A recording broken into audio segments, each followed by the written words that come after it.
10, 9, ignition sequence. We choose to go to the moon in this decade and do the other things, not because they are easy, but because they are hard. One small step for man, one giant leap for mankind. 1, 0, and liftoff. Mission complete, Houston. After serving the world for over 30 years, the space shuttle's earned its place in history and it's come to a final stop. Nach 4 Monaten im Weltraum sind 3 Crewmitglieder der internationalen Raumstation ISS sicher auf die Erde zurückgekehrt. Ihre Soyuz-Kapsel wurde in der Nacht von der ISS abgekoppelt und landete bei Tagesanbruch in der verschneiten Steppe von Kasachstan. US-Astronautin Williams stellte mit ihrem Aufenthalt einen Rekord auf. Bisher war keine andere Frau über einen so langen Zeitraum, nämlich 127 Tage im All wie sie. Die Russen waren nicht nur die Ersten, die eine bedauernswerte Hündin, einen Menschen und schließlich eine Raumstation in das All schossen. Auch am irdischen Himmel hatte die damalige Sowjetunion die Nase vorn, jedenfalls wenn man die Russen fragt. Die Propellermaschine Ilyushin 14, kurz IL-14, galt in den 50er Jahren als 200%ig sicheres Flugzeug, über das so ziemlich alle sozialistischen Bruderländer verfügten, auch die Genossen in der Deutschen Demokratischen Republik. Und von dort, genauer aus dem VEB-Flugzeugwerk Dresden, stammt das Exemplar, das jetzt ein ehemaliger sowjetischer Pilot vor dem Schrottplatz rettete. Ina Ruck über eine ganz besondere Form russischer Nostalgie. Starten wie vor 50 Jahren. Vorgedreht wird von Hand, damit sich das Motoröl gut verteilt. Im Cockpit letzte Vorbereitungen. Treibstoffzufuhr einschalten, Gashebel prüfen, dann sind sie auch schon startklar.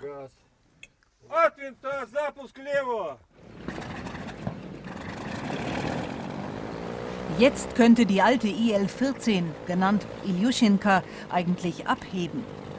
Aber Ilyushinka macht nur Trockenübungen. Haben Sie gehört, wie der Motor gepufft hat? Das ist nicht gut, sagt Alexander. Bei diesen Temperaturen müsste man ein Öfchen unter die Motoren stellen, zum Vorwärmen. Wenn der Motor kalt ist, dann hustet er nämlich. Das höre ich sofort. Das ist wie bei einem Kind. Da hörst du auch jede Krankheit. 53 Jahre hat die Ilyushin auf dem Buckel und trägt noch immer stolz die Aufschrift Sowjetunion. Dabei stammt sie aus Sachsen. Wer genau hinsieht, findet eine deutsche Gerätenummer, gebaut in der DDR in den Dresdner Flugzeugwerken. Die letzte noch flugfähige Dresdnerin und die letzte noch flugfähige IL-14P weltweit. Ilyushinkas Crew ist eine Rentnertruppe aus St. Petersburg. Alles ehemalige Piloten, alle, wie sie sagen, verliebt ins Fliegen. Und verliebt in ihre Ilyushinka. Gerettet hat sie vor Jahren schon Alexander auf einem Flugfeld in Sibirien. Ganz knapp war das, sagt er, die wollten sie verschrotten. Ja, ich habe sie wohl gerettet und mir selbst einen Traum erfüllt. Jetzt machen wir sie wieder schön und dann wollen wir mit ihr in ihre Heimat fliegen, nach Dresden. Und ich glaube, auch der Traum wird in Erfüllung gehen.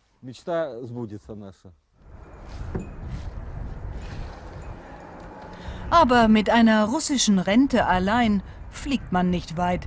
Deshalb suchen sie jetzt einen Sponsor. Einen, der Flugzeuge so liebt wie sie. Denn ein paar Reparaturen braucht es noch, bevor sie sich auf die große Reise machen können. Doch dass sie es eines Tages mit Ilyushinka bis nach Dresden schaffen, da sind sie sich sicher. Und dann quer durch Europa.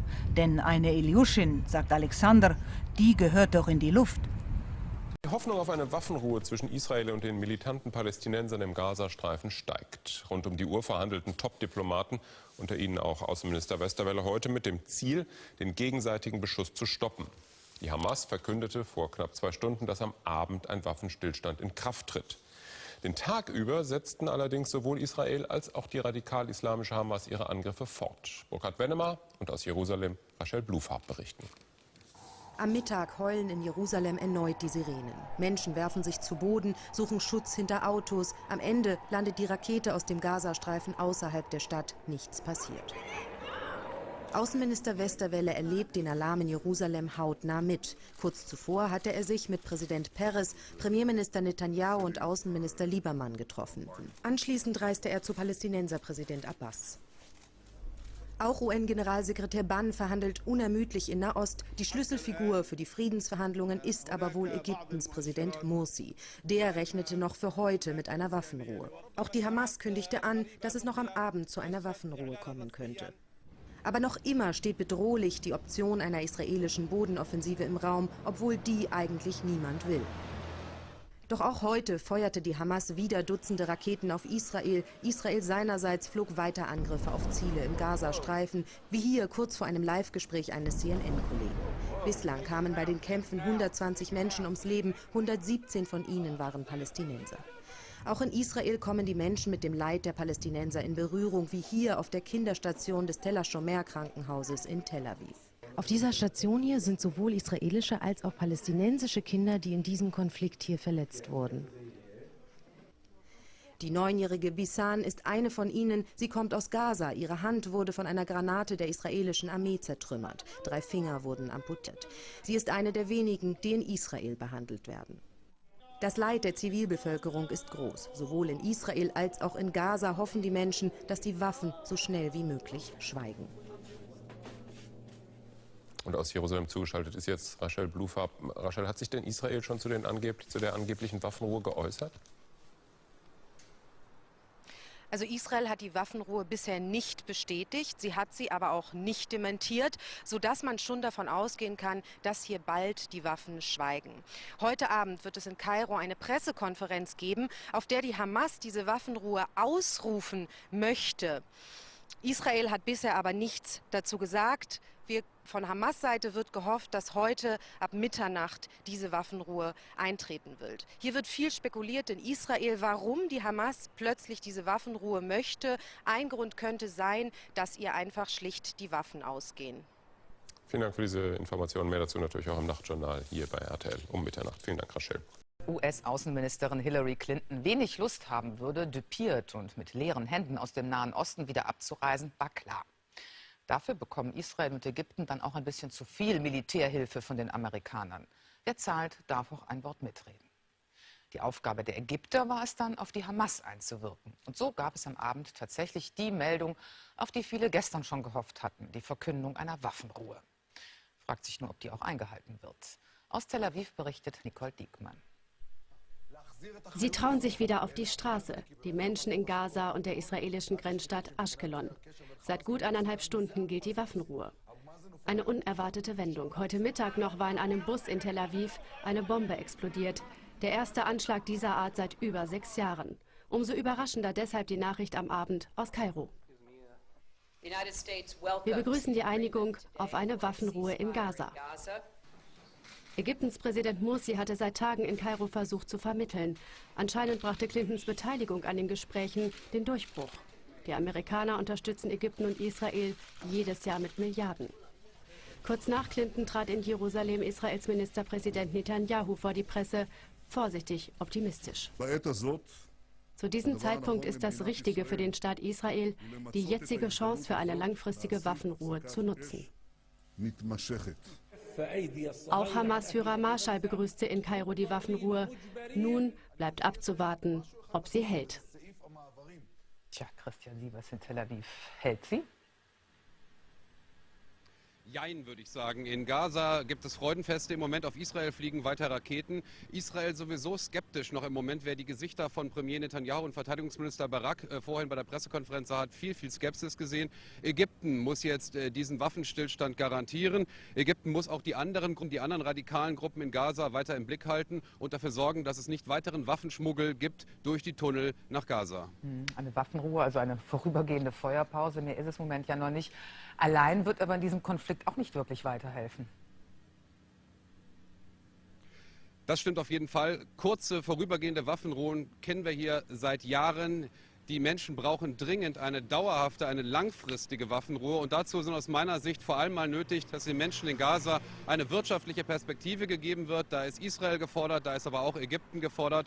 Und dann muss man die moderaten Palästinenser stärken, also die in der Westbank, im Westjordanland, die sich in diesem Konflikt geradezu vorbildlich zurückgehalten haben und die jetzt mit ansehen müssen, wie Hamas, die Radikalen also, plötzlich als Sieger dasteht. Dankeschön. Christian Sievers nach Tel Aviv. Der Waffenstillstand zwischen Israel und der radikal-islamischen Hamas scheint zu halten. Seit Mitternacht hat die Hamas keine Raketen mehr auf Israel abgefeuert. Auch Israel greift keine Ziele mehr im Gazastreifen an. Die Menschen dürfen erst einmal aufatmen. Aus Israel berichtet unsere Korrespondentin Rachel Blufab. Die ersten israelischen Bodentruppen an der Grenze zu Gaza ziehen wieder ab. Erste sichtbare Zeichen der Entspannung. Auch wenn die israelischen Schulen im Umkreis von bis zu 40 Kilometer Entfernung vom Gazastreifen aus Vorsicht noch geschlossen blieben. Israels Regierungschef Netanyahu sieht sich als Sieger der Kämpfe.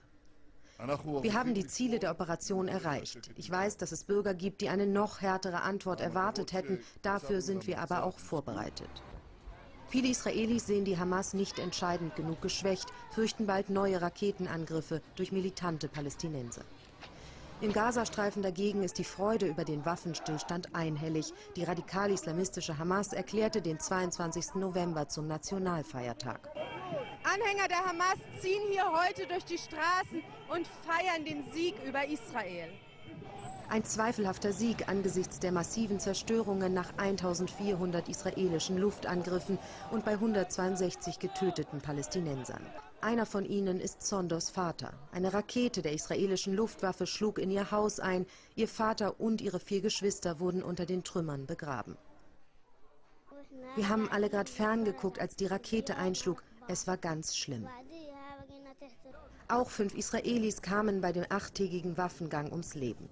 Zwar ist der Konflikt vorerst entschärft, doch viele sind skeptisch, ob mit dem Waffenstillstand das Tor zu einer dauerhaften Lösung in Nahost geöffnet wurde. In Neuseeland ist der Vulkan Mount Tongariro zum 2. Mal innerhalb von 4 Monaten ausgebrochen.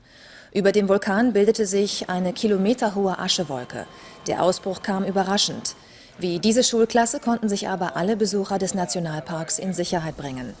Wegen der aufsteigenden Asche wurden mehrere Flüge in die Region abgesagt. Good morning from Mission Control Houston and welcome to today's International Space Station update. Joining us here inside of the flight control room at the Johnson Space Center in Houston, Texas, with the Orbit 2 team currently on console monitoring this orbiting laboratory. The team being led today by Flight Director Ed Van Cise. Joining him at the Capcom position right next to him is Kathy Bolt, serving as the communication link between all of our teams down here on the ground and the astronauts up in space. And those astronauts right now, the crew of Expedition 34, moving into their 3rd full day as an Expedition 34 crew. All the way on the left there, the Commander NASA astronaut Kevin Ford on his 2nd space flight.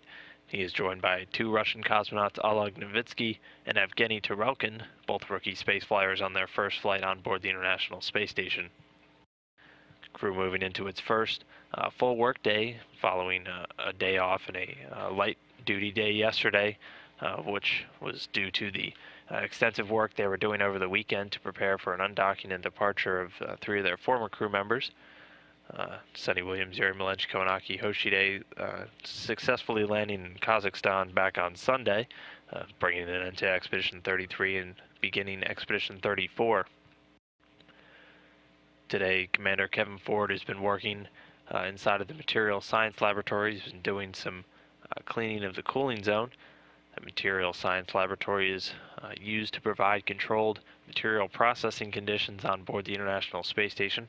Also some advanced diagnostics, and then it allows many material types such as different metals and alloys, also materials such as polymers and semiconductors, even ceramics and crystals and different types of glass to be studied in order to discover new applications for all of these existing materials and then potentially develop new or improved materials. Aside from that work, he's been doing some sample analysis today inside of the station's environmental health system, over in the Total Organic Carbon Analyzer, which is part of the station's water recovery system, which looks to constantly monitor the astronauts' drinking water, ensure that it is healthy and safe for them. Meanwhile, Russian cosmonaut Oleg Novitsky, immediately upon waking up today, participated in the Russian Sprut experiment, which looks to assess the human body's adaptation mechanisms, and also look into developing different methods to prevent the unfavorable impact that zero gravity has on the human body's hydration status, and also any potential countermeasures they can develop to assist the astronauts in their post-flight orthostatic tolerance, just something that helps them adapt better to normal gravity once they come back down to Earth. Aside from this, he's been fixing a electrocardiogram monitor to himself to begin a 24-hour monitoring session. It was also transferring some cargo out of the 49 Progress vehicle, and then moving some items to eventually be discarded into the also docked 48 Progress. Then our third Russian cosmonaut, Evgeny Turelkin, is taking some blood and saliva samples today for a Russian crew health monitoring experiment that he'll do throughout his long-duration spaceflight, as the controllers both here in Mission Control Houston and over in Koryov, Russia, constantly monitoring the health status of these astronauts throughout their expedition flights. Aside from that, he'll be over in the Russian segment doing an audit of some of the remaining lights and the spare units on board, also doing some maintenance on the Russian spare atmosphere purification system emergency vacuum valves, one of the more complex devices inside of the station's air revitalization system. Again, much like the water recovery system that Kevin Ford is working on today, that air purification system dedicated to ensuring these astronauts have a safe and healthy environment throughout their long-duration space flights. Der ägyptische Präsident Mursi hat mit der Erweiterung seiner Macht neue Unruhen ausgelöst. Er hatte gestern verfügt, dass seine Entscheidungen auch vom obersten Gericht nicht angefochten werden können. Mursis Gegner werfen ihm vor, er maße sich die Rolle eines Pharaos an.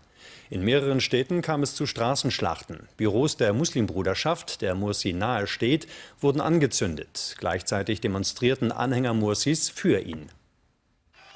Auftritt des Staatspräsidenten vor seinen begeisterten Anhängern. Das islamistische Lager, darunter Moslembrüder und Salafisten, feiern vor dem Präsidentenpalast den Erlass ihres Idols. Mit ihm hatte Mursi sich gestern beinahe allmächtig gemacht. Ein Präsident, der sich das Recht gibt, Dekrete seiner Wahl zu erlassen in allen Bereichen des Staates, ob in der Gesetzgebung oder der ausführenden Gewalt, und der seine Entscheidung unanfechtbar macht, ist grundsätzlich ein neuer Diktator. Fast ohne Unterlass protestieren seit dem gestrigen Alleingang Mursis seine Gegner auf dem Tahrirplatz in Kairo. Sicherheitskräfte setzen Tränengas ein. Unterschiedlichste politische Kräfte haben sich spontan zusammengeschlossen, von den Revolutionären bis hin zu den ehemaligen Mubarak-Anhängern. Mit von der Partie auch Friedensnobelpreisträger El-Baradei, der seine eigene demokratische Partei gegründet hat. Die Menschen sind aufgebracht. Ich habe noch niemals protestiert, nicht einmal während der Revolution. Heute bin ich hier, weil ich das Gefühl habe, dass Ägypten nun nicht mehr mein Land ist. Vor 2 Tagen war Mursi noch der international gefeierte Vermittler der Waffenruhe zwischen Israel und der Hamas. Dann nutzte er die Gunst der Stunde für eine dramatische Machterweiterung. Mursi hat sich nicht nur über die Gerichte gestellt, sondern auch den widerspenstigen Generalstaatsanwalt entlassen. Der Präsident entledigt sich seiner Kritiker und beschleunigt, so die Befürchtung, die Erschaffung einer islamischen Republik. Staatspräsident Mursi hat nun die Kontrolle über alle 3 staatlichen Gewalten. Über die Exekutive dank seiner eigenen Wahl, über die Legislative dank der Auflösung des Parlaments und über die Rechtsprechung dank seiner, man muss es so formulieren, eigenen Amtsanmaßung. Damit ist seine Machtfülle größer selbst als die von Langzeitdiktator Mubarak. Viele befürchten nun ein Ende von Demokratie, den Beginn einer neuen Diktatur. Die Stimmung auf dem Tahrirplatz ist wieder aufgeheizt. Ägypten kommt nicht zur Ruhe. In Großbritannien haben anhaltende Regenfälle zu schweren Überschwemmungen geführt. In weiten Teilen Südwestenglands und Wales stehen Straßen unter Wasser, einige sind unpassierbar. In tausenden Haushalten fiel der Strom aus. In der Grafschaft Somerset ertrank ein Mann, als sein Auto von den Fluten mitgerissen wurde und unter einer Brücke stecken blieb. Für das Wochenende wird noch mehr Regen erwartet. On board the International Space Station, NASA's Kevin Ford continues to settle into his role as commander of the orbiting laboratory. Ford and Expedition 34 crewmates Oleg Novitsky and Evgeny Tarelkin of the Russian Federal Space Agency are continuing work with a multitude of research being conducted on the station, including investigations on human research, biological and physical sciences, technology development, and Earth observation. And one of the things I would like to say we're really thankful for, of course, outside of our family and friends, is the support we receive from Earth 24 hours a day, 7 days a week, all year round from our international flight control teams. And in the spirit of the season, a message of thanks from the commander who spent the Thanksgiving holiday enjoying a traditional meal with his crewmates. The arrival on December 21st of the other 3 members of Expedition 34, Russian cosmonaut Roman Romanenko, NASA's Tom Marshburn, and Chris Hadfield of the Canadian Space Agency, will restore a 6-person presence on the ISS. But I really wanted to come here first. NASA astronaut Joe Acaba, who recently returned from a 4-month stay on the International Space Station, stopped by the Payload Operations Center at Marshall Space Flight Center. The Expedition 3132 flight engineer worked with the POC team on a daily basis while on board the ISS and wanted them to know how valuable their work is to the station's mission. The reason we're on the space station is to do science, and these guys make sure it happens. So I wanted to come back here and thank them firsthand, and I'm really happy to be here. This is a cool place, and a lot of neat things happen here. Acaba is scheduled to share highlights of his mission during upcoming trips to other NASA centers as well, including a NASA social at headquarters from 9 to 11:30 a.m. Eastern on December 4th. To register, go to www.nasa.gov/social. Former astronaut Ellen Ochoa has been chosen to lead NASA's Johnson Space Center into the next era of exploration, following current center director Mike Coates' announcement that, after guiding Johnson through a dynamic transition, he has decided to retire at the end of the year. So for the last 7 years, I've been privileged to be part of an amazing team here at the Johnson Space Center. All of you make our nation's human spaceflight program possible. You flew out the Space Shuttle program safely and successfully. You built the International Space Station and operated around the clock. Coates' 7 years as Johnson Space Center director cap a 44-year career that includes 3 space shuttle missions, 2 of which he commanded. He came to NASA in 1978 as part of the first astronaut class specifically selected to fly the space shuttle. Ochoa flew the first of her 4 missions, STS-56, in 1993, making her the first Hispanic woman to go to space. Since STS-110, her final mission in 2002, she has held several management positions at Johnson, including Director of Flight Crew Operations and Deputy Center Director. I know how talented the people are here at this agency, and so to be able to be the one to represent you within NASA and everywhere outside is an amazing feeling. Ochoa becomes JSC's first Hispanic director. Engineers at the Marshall Space Flight Center finished a circumferential weld of the Pathfinder version of an adapter that will eventually connect the Orion spacecraft to NASA's Space Launch System, but first will be used on Exploration Flight Test 1 in 2014, when it will connect Orion to a Delta IV heavy lift rocket. A Pathfinder designation is used to describe a sample build of a design, to develop the processes and techniques that will eventually be used to build flight hardware. The SLS will launch the Orion spacecraft and other payloads beyond low Earth orbit, providing an entirely new capability for human exploration. The SLS program has wrapped up testing of its Buffett model in the Langley Research Center's Transonic Dynamics Tunnel. The model, tested at low supersonic speeds, reached Mach 1.2. The generated data will help scientists refine the vehicle's design before the full-size rocket is built.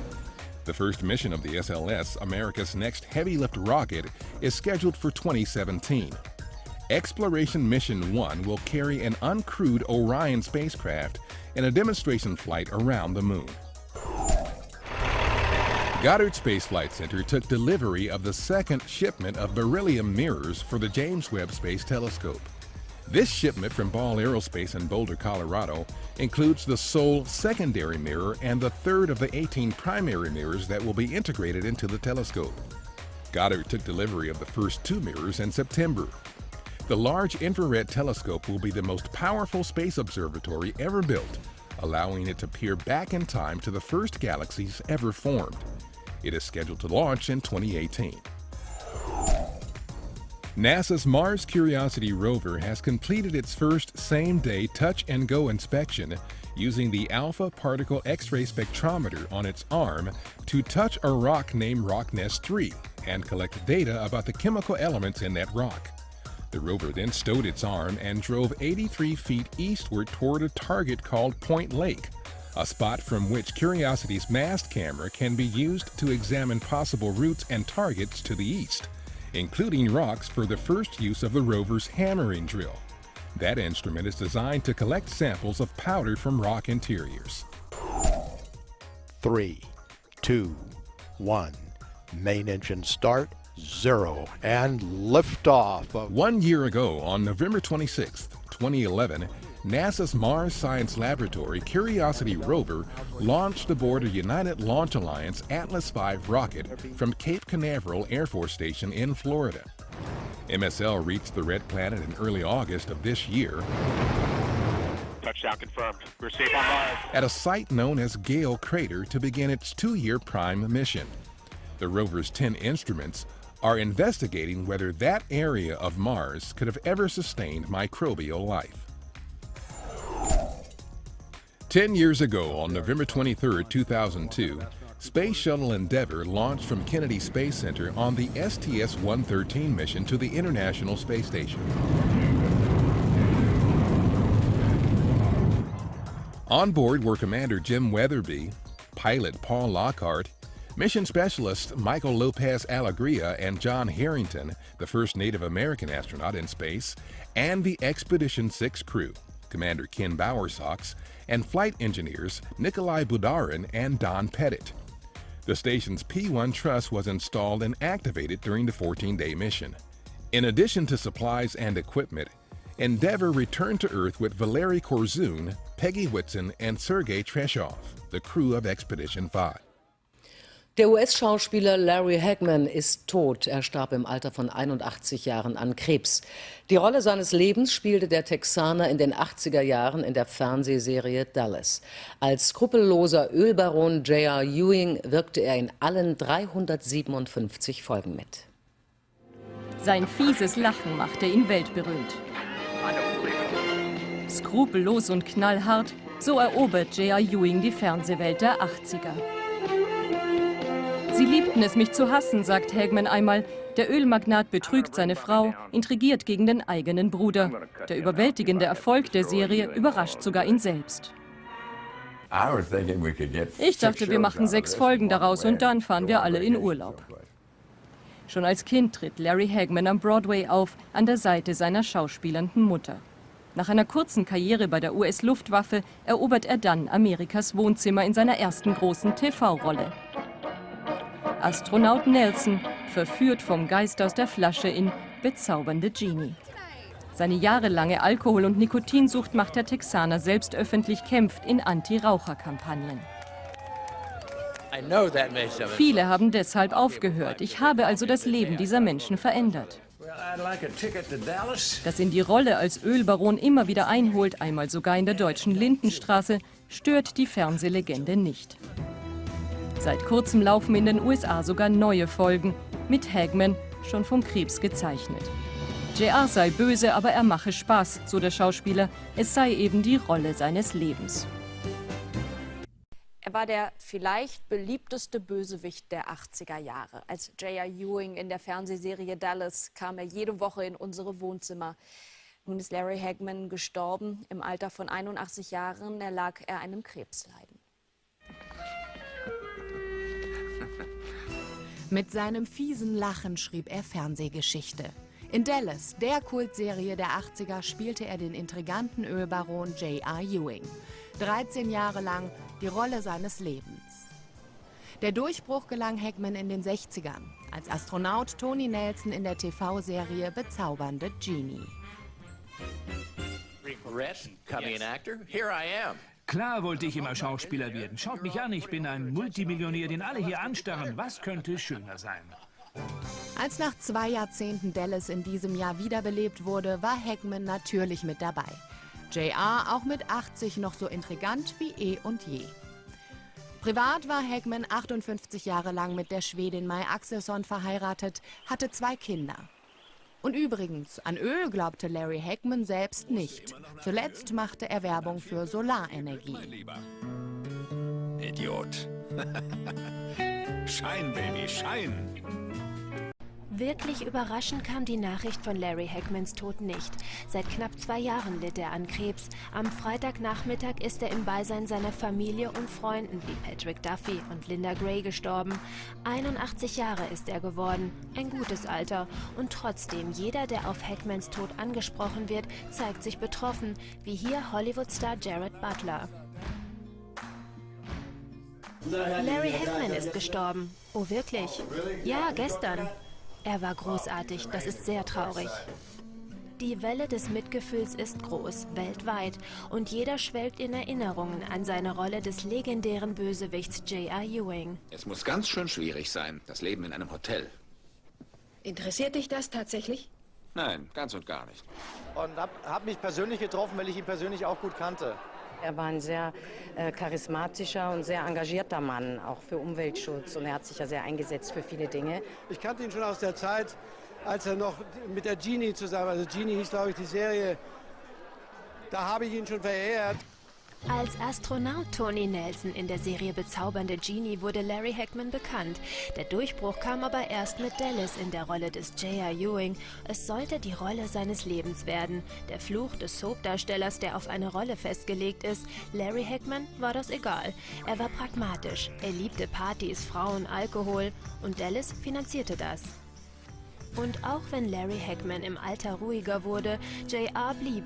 Für eine Neuauflage der Serie hatte er ungeachtet seines Alters und der Erkrankung bis zuletzt gedreht. Unser Reporter Kena Amoa traf Larry Hackman in diesem Rahmen vor 3 Monaten. Sie haben Patrick, Linda und mir das Drehbuch geschickt. Ich habe die beiden angerufen und gefragt, wie findet ihr es? Sie sagten, gut, wir sind dabei. Ich fand es auch sehr gut, war aber unschlüssig. Da sagte Linda Gray zu mir, du wirst im Oktober am Set erwartet. Und ich kam. Heute heißt es, Dallas soll auch ohne Larry Hackman fortgesetzt werden. Das Drehbuch werde umgeschrieben. Ich werde JR sein, bis ich sterbe, hat Larry Hackman mal gesagt. Doch er hat sich geirrt, denn Larry Hackman wird als J.R. Ewing für immer weiterleben. A horse-drawn carriage has brought the official Christmas tree to the White House. It was welcomed by Michelle Obama and her daughters, Sasha and Malia. They were joined by the first family dog, Bo. The tree will be displayed throughout the festive period in the Blue Room at the White House. It's been a tradition since 1966. Nach einem spektakulären Formel-1-Rennen in Brasilien ist Sebastian Vettel zum 3. Mal in Folge Weltmeister. Ihm reichte ein 6. Platz, da sein Konkurrent Fernando Alonso mit Rang 2 nicht genügend Punkte holte, um in der Gesamtwertung noch an ihm vorbeizuziehen. Mit diesem Erfolg ist Vettel der jüngste Dreifach-Weltmeister in der Formel-1-Geschichte. Jubel in Heppenheim. In der Heimatstadt des alten und neuen Formel-1-Weltmeisters haben Vettel-Fans den Titelgewinn gefeiert. In einem Autohaus verfolgten nach Angaben des Veranstalters etwa 1500 Menschen gemeinsam das letzte Rennen der Formel-1-Saison. So sieht der jüngste Dreifach-Weltmeister der Renngeschichte aus. Sebastian Vettel holte mit seinen 25 Jahren heute den 3. Titel in Folge und hat mit diesem Rekord seinem Kumpel Michael Schumacher schon mal die Show gestohlen. Das Rennen in Sao Paulo lief bei Gott nicht ohne Hindernisse. Dazu später in der Sendung mehr. Niki Lauda meinte, ich sage nichts mehr, so etwas hat es noch nie gegeben.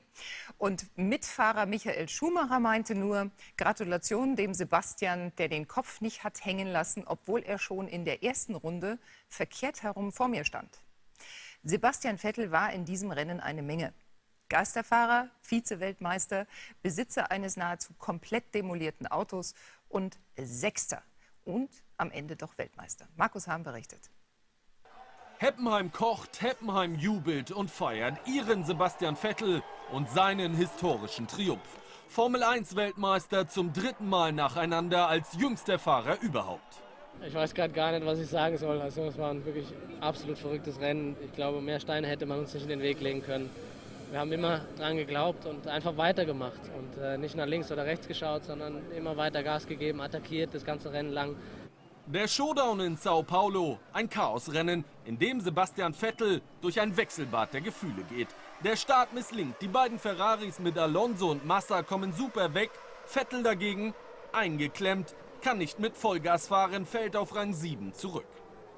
Und dann der riesige Schreck. Senna crasht Vettel, der dreht sich, sieht das Feld auf sich zurasen, wird komplett durchgereicht, Vettel letzter. In Heppenheim stockt allen der Atem. Der Titel verloren, Dramatik, Spannung von Beginn an, ein Wahnsinnsrennen. Doch Vettel kann weiterfahren mit einem leichten Schaden am Auspuff. Und der Heppenheimer bleibt absolut cool, überholt einen nach dem anderen, fährt fantastisch. Dazu viele Reifenwechsel wegen des regnerischen Wetters und die erste Safety-Car-Phase. Das wirft die Reihenfolge komplett durcheinander. Alonso in Runde 33 auf Platz 4, Vettel 6. Das würde zum Titel reichen. Aber dann Runde 55, Hülkenberg fegt Hamilton von der Strecke. Alonso profitiert, rutscht nach vorne. Jetzt wäre der Spanier im Ferrari Weltmeister. Doch Vettel kämpft und hat Glück. Noch ein Unfall kurz vor Schluss und eine weitere Safety-Car-Phase. Also keine Positionswechsel mehr. Button gewinnt dieses Rennen, Alonso wird Zweiter und Vettel reicht Platz 6 zum Titelgewinn. Weltmeister 2012. Wir haben alles versucht, auch die Rennen zuvor und das mit einem Auto, das viel langsamer ist als die anderen. Wir sind stolz darauf und wir greifen nächstes Jahr wieder an. Hätte, wenn und aber, ist wurscht. Letzten Endes ist es wichtig, dass wir es geschafft haben und da fällt einem natürlich ein Riesenbrocken vom Herzen. Sebastian Vettel, überragend, immer sicher und souverän, zurückhaltend und ehrlich.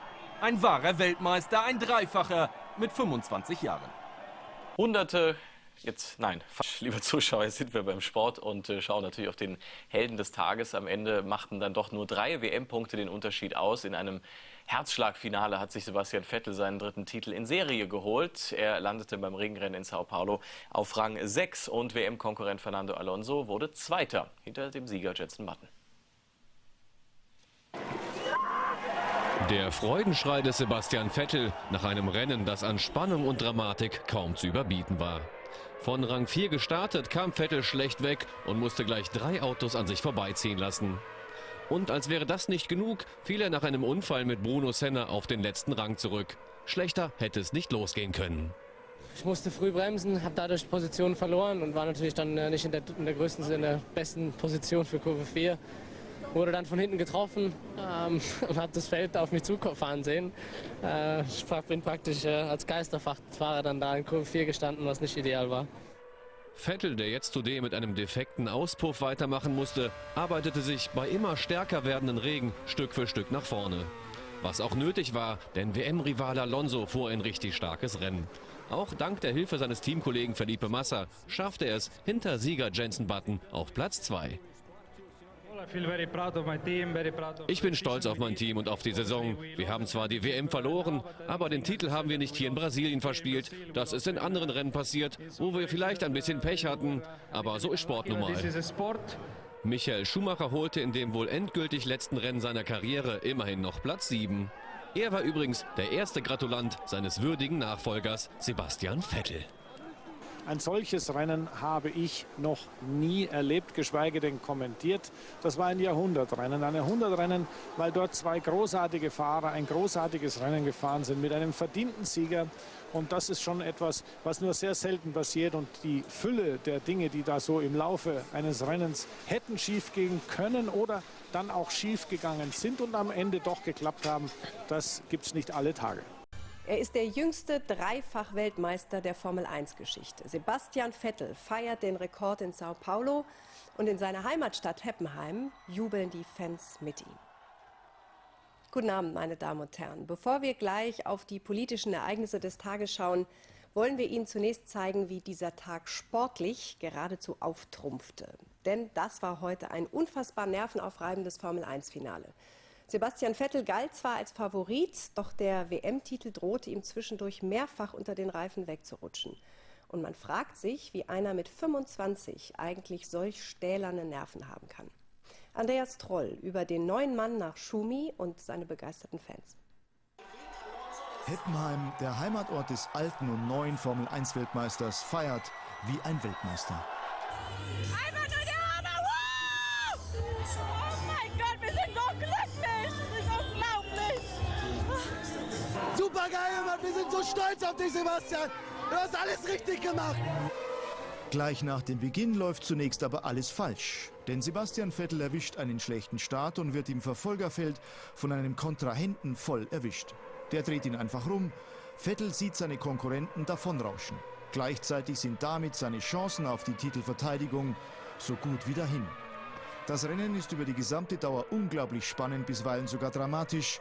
Vettels Fahrzeug ist zwar angeschlagen, aber noch fahrbereit und Vettel holt auf.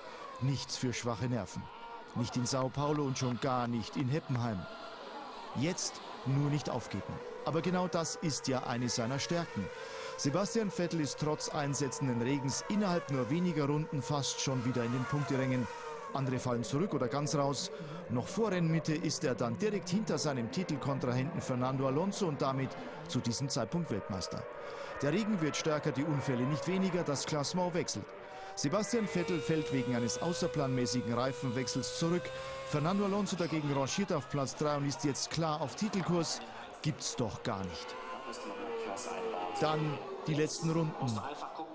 Ein allerletzter Unfall, das Feld wird vom Safety Car ins Ziel gebracht. Es gewinnt Jenson Button vor Fernando Alonso. Sebastian Vettel reicht, ein 6. Platz mit 3 Punkten Vorsprung, wird er Weltmeister. Der Rekordhalter Michael Schumacher verlässt die Formel 1. Er überlässt sie sozusagen den Jüngeren, vor allem dem jüngsten Dreifach-Weltmeister aller Zeiten, Sebastian Vettel. Ein historischer Tag für die Formel 1 und damit auch für den Impresario und Fan von Vettel, Bernie Ecclestone. Alle liegen sich in den Armen, in Sao Paulo genauso wie in Heppenheim. Irgendwie hat man das Gefühl, wir sind Weltmeister.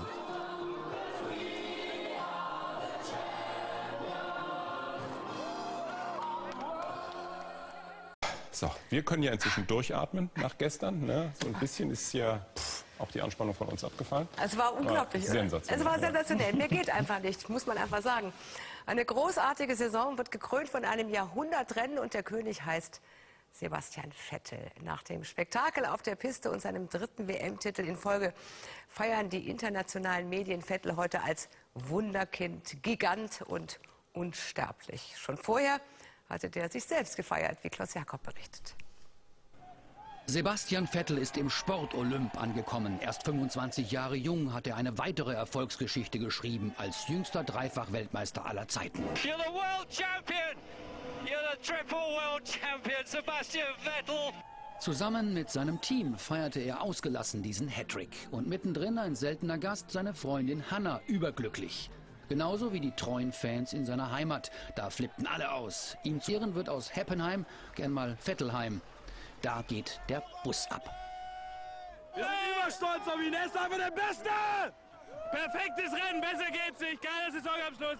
Lobeshymnen auf Vettel, dessen WM-Träume aber gestern fast schon in der ersten Runde zerplatzt wären. Bruno Senna rammt den Red Bull in der 4. Kurve. Vettel dreht sich und wusste nicht, wie ihm geschah. Unglaublich, ja. Ich glaube, schwieriger hätte man es uns nicht machen können. Wurde dann von hinten getroffen und hat das Feld auf mich zufahren sehen. Ich bin praktisch als Geisterfahrer dann da in Kurve 4 gestanden. Rivale Alonso profitierte davon und war danach mehrmals auf WM-Kurs. Doch Vettel gab nie auf und fuhr bei schwierigsten Bedingungen immer wieder auf die notwendigen Punkteränge. Und das mit seinem schwer beschädigten Wagen.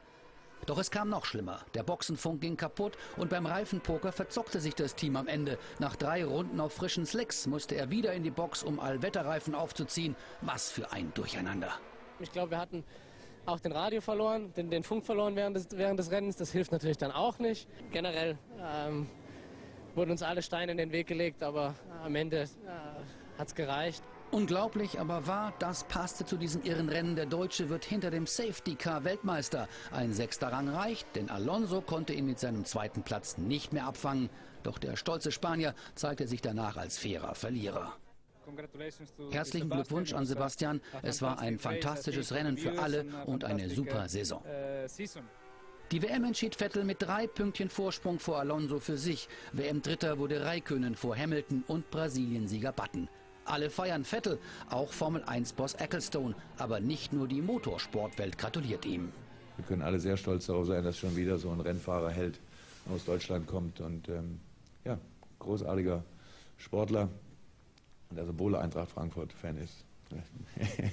Jetzt ist der hessische PS-Held erstmal als Partylöwe gefordert. Morgen steigt die nächste Sause, dann mit dem gesamten Team im englischen Werk in Milton Keynes.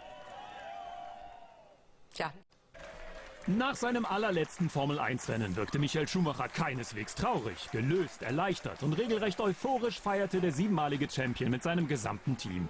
Der größte Rennfahrer aller Zeiten, er verlässt nach 308 Rennen die Formel-1-Bühne ohne Wehmut. Waren unglaublich schöne Jahre und insofern haben wir jetzt jemanden, der das Ganze weiter verfolgt mit dem Sepp. Und dann werde ich in Zukunft auch einer von Ihnen sein, vom Fernsehen sitzen und schön die Däumchen drücken. Und Schumacher hatte Vettel im Rennen sogar noch richtig im Kampf um die WM geholfen. In Runde 64 ließ er Vettel auf Platz 6 vorbeiziehen. Der Heppenheimer bekam so weitere wichtige Punkte. Nach dem Rennen war Schumacher als erster Gratulant bei Vettel.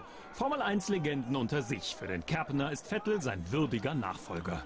Insofern kann man ihm einfach nur, wenn man bedenkt, dass er, glaube ich, jetzt mal gerade ein bisschen mehr wie 100 Grand Prix hat und jetzt schon die 3. Meisterschaft hat, für all das gratulieren. Da bin ich auch ein bisschen stolz drauf, weil er ist immerhin ein Kumpel von mir und freut mich für ihn.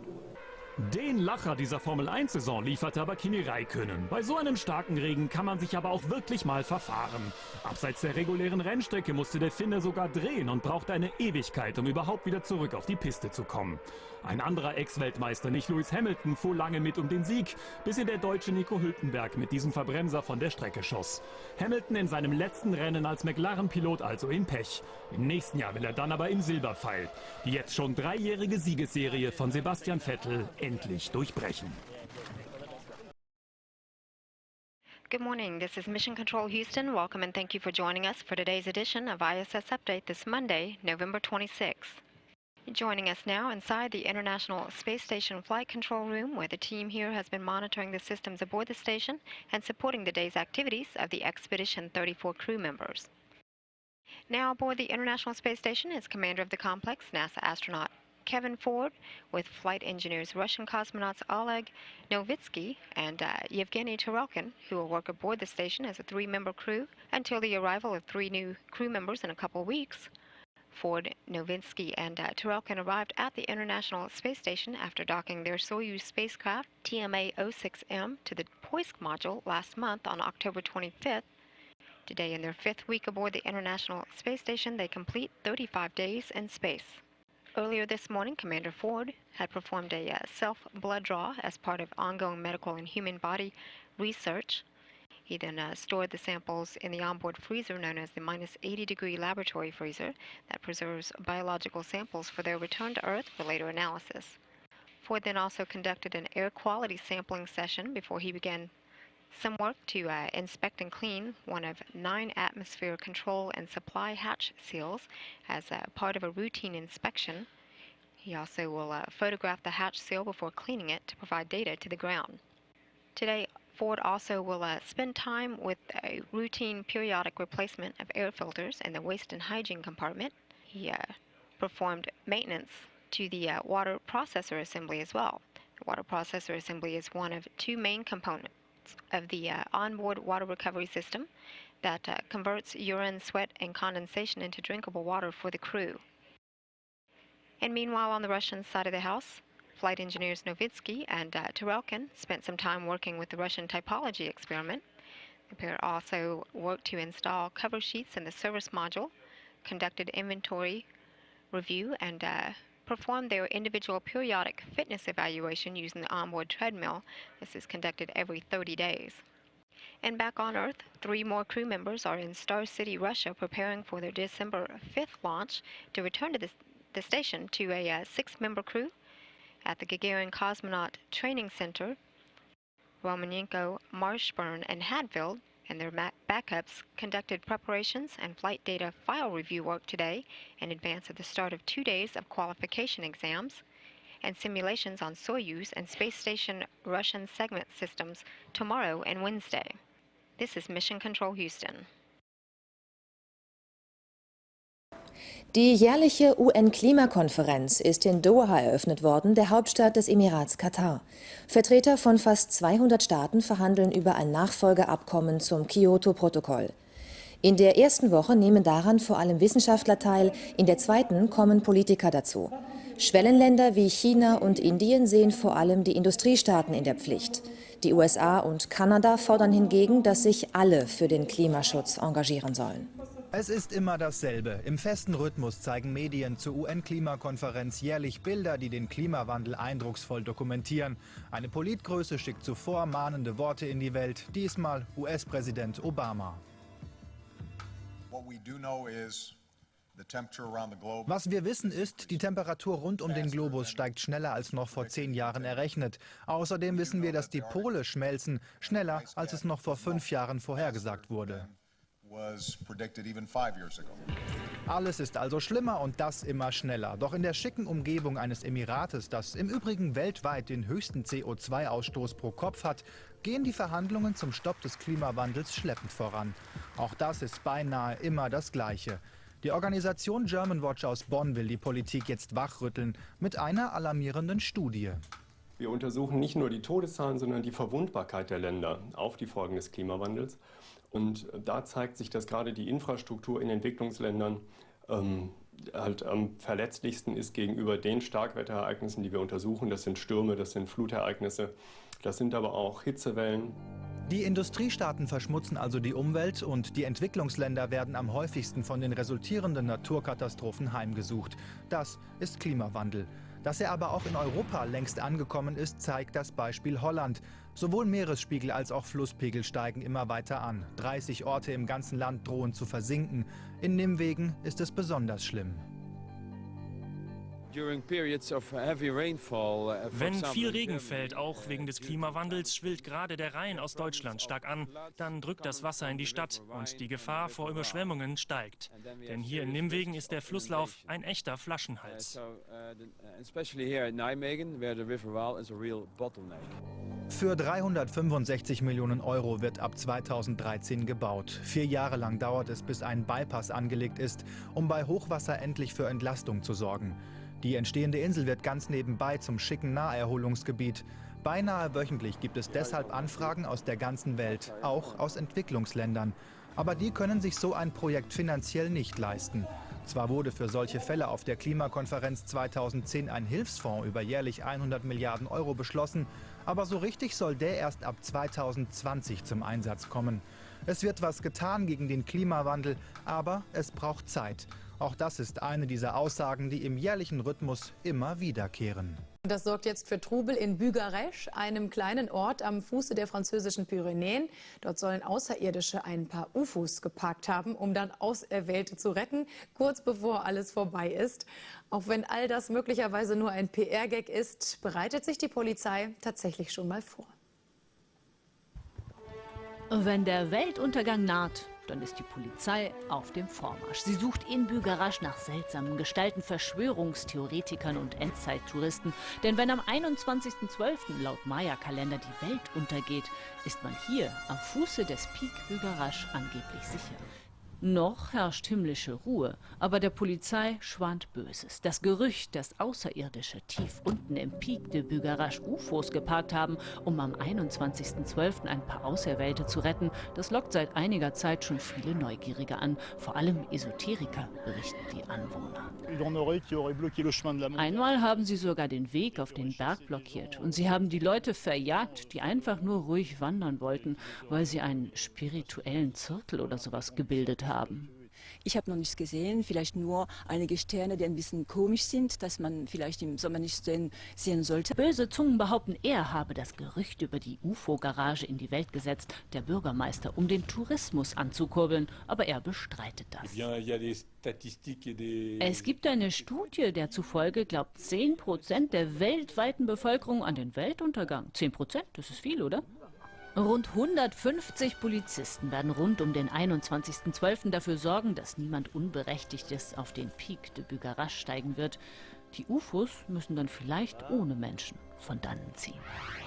The film has been 6 years in the making with an estimated budget of $500 million. Phil Mercer's in Christchurch. He says Wellington has pulled out all the stops for this event. The makers are putting on such a show here in New Zealand. This is a huge event for New Zealand's filmmaking capital. They call Wellington Wellywood. It's Peter Jackson's hometown.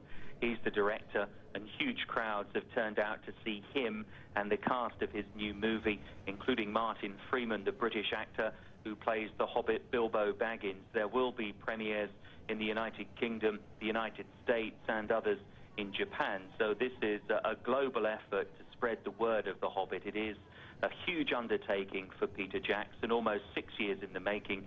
It's very expensive, and now it's the audience's chance to have its cast its eye over the film and give its verdict. Good morning, this is Mission Control Houston. Welcome and thank you for joining us for today's edition of ISS Update this Tuesday, November 27th. You're joining us now inside the International Space Station Flight Control Room, where the team here has been monitoring the systems aboard the station and supporting the day's activities of the Expedition 34 crew members. Leading the Orbit 2 team here in the Station Flight Control Room today is Flight Director Tomas Gonzalez-Torres, and next to him serving as Capcom is Leslie Ringo, who's been relaying all ground messages up to the crew. Now aboard the International Space Station is Commander of the complex, NASA astronaut Kevin Ford, with flight engineers Russian cosmonauts Oleg Novitsky and Yevgeny Turelkin, who will work aboard the station as a 3-member crew until the arrival of 3 new crew members in a couple weeks. Ford, Novitsky, and Turelkin arrived at the International Space Station, docking their Soyuz TMA-06M, shown here in this view, their spacecraft to the Poisk module last month on October 25th. And today they complete 36 days in space. The space station with its crew aboard is flying at an altitude of a little more than 260 statute miles. The orbiting facility is on an east-northeast track, swinging across the Southern Ocean just below the southern tip of Africa, soon to come across an orbital sunset.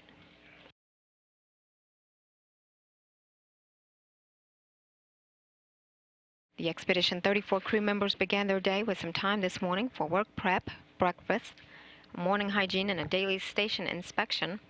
The crew then kicked off the day with the first of 2 daily planning conferences with ground controllers around the world to review the day's activities and plan for the next set of tasks. Earlier this morning, Commander Ford had activated the InSpace hardware for a science run of the InSpace 3, investigating the structure of paramagnetic aggregates from colloidal emulsions. This is a microgravity fluid physics experiment. Data from these studies may be used to improve or develop new brake systems, seat suspensions, robotics, clutches, airplane landing gear, and vibration damping systems. Commander Ford and flight engineers Novitsky and Turelkin participated in an emergency medical procedures review. Ford also reviewed procedures for new upcoming data takes with the Spheres experiment that employs 3 bowling ball free-flying satellites known as synchronized position, hold, engage, reorient experimental satellites. These are used to test techniques that could lead to advancements in automated dockings, satellite servicing, spacecraft assembly, and emergency repairs.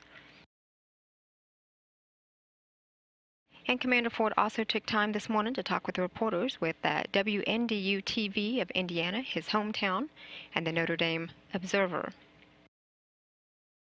Meanwhile, on the Russian side of the house, flight engineers Novitsky and Turelkin will conduct Russian segment maintenance work today, cleaning air ducts and vacuuming behind panels in this Zvezda service module.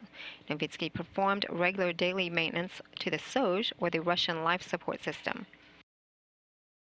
And each of the crew members will put in their daily 2 hours of exercises using the onboard gym equipment that includes a station bicycle, a treadmill, and an advanced resistive exercise device that simulates weightlifting here on Earth.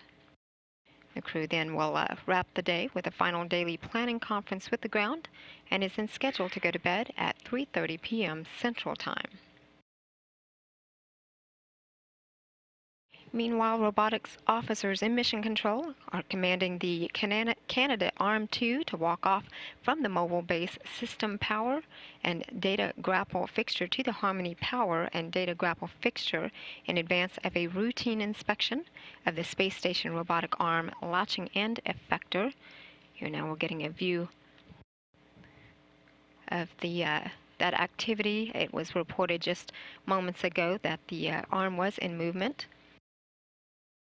And also back on Earth, 3 more crew members are in Star City, Russia, preparing for their launch next month to return the station to a 6-member crew. At the Gagarin Cosmonaut Training Center, Expedition 3435 Prime crew members Roman Romanenko, Tom Marshburn, and Chris Hatfield, along with their backups, had conducted the first of 2 days of Russian Soyuz and Russian segment qualification exams and simulations today that will lead to their final certification for flight and a launch for the prime crew and their Soyuz TMA-07M spacecraft that will dock to the Rosviet module. That launch is scheduled to take place on December 19th from the Baikonur Cosmodrome in Kazakhstan. This is Mission Control Houston.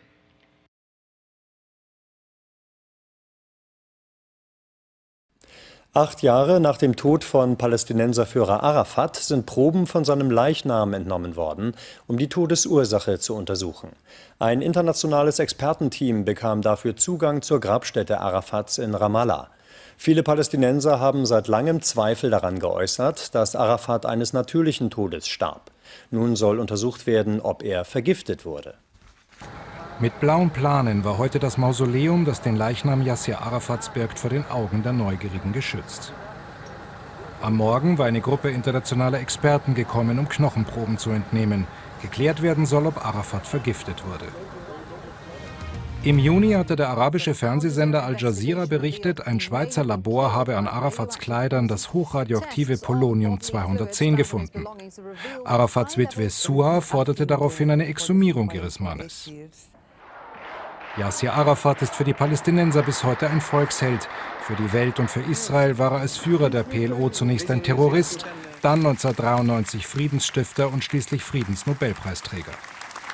Vor 8 Jahren wurde er schwer krank nach Paris gebracht, wo er auch starb. Schon damals gab es Verschwörungstheorien, die heute wiederholt wurden. Wir haben den Beweis, dass Israel hinter der Ermordung steckt, aber uns fehlt der Nachweis. Nach der Entnahme der Proben wurde das Grab wieder feierlich geschlossen. Das Untersuchungsergebnis wird in etwa 3 Monaten erwartet. Es ist ganz gleich, wie das Untersuchungsergebnis lauten wird. Denn für die meisten Palästinenser ist schon lange klar, dass Israel Arafat ermordet hat. Viel wichtiger für die politische Zukunft des Nahen Ostens wird der kommende Donnerstag sein. Denn dann wird Palästinenserpräsident Abbas in der UN in New York von der Vollversammlung eine Aufwertung des Status der Palästinenser erbitten.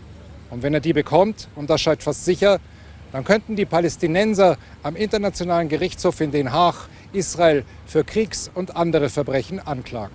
Durch tagelange Regenfälle in Großbritannien sind mittlerweile mindestens 4 Menschen ums Leben gekommen. Rettungskräfte fanden heute in der Stadt St. Asaph eine ältere Frau, die in ihrer Wohnung ertrunken war. In mehreren Regionen mussten Bahnlinien gesperrt und Autofahrer aus ihren Wagen gerettet werden. Knapp 1200 Häuser wurden mittlerweile überflutet. Die Behörden rechnen damit, dass sich die Lage in den nächsten Tagen kaum entspannen wird.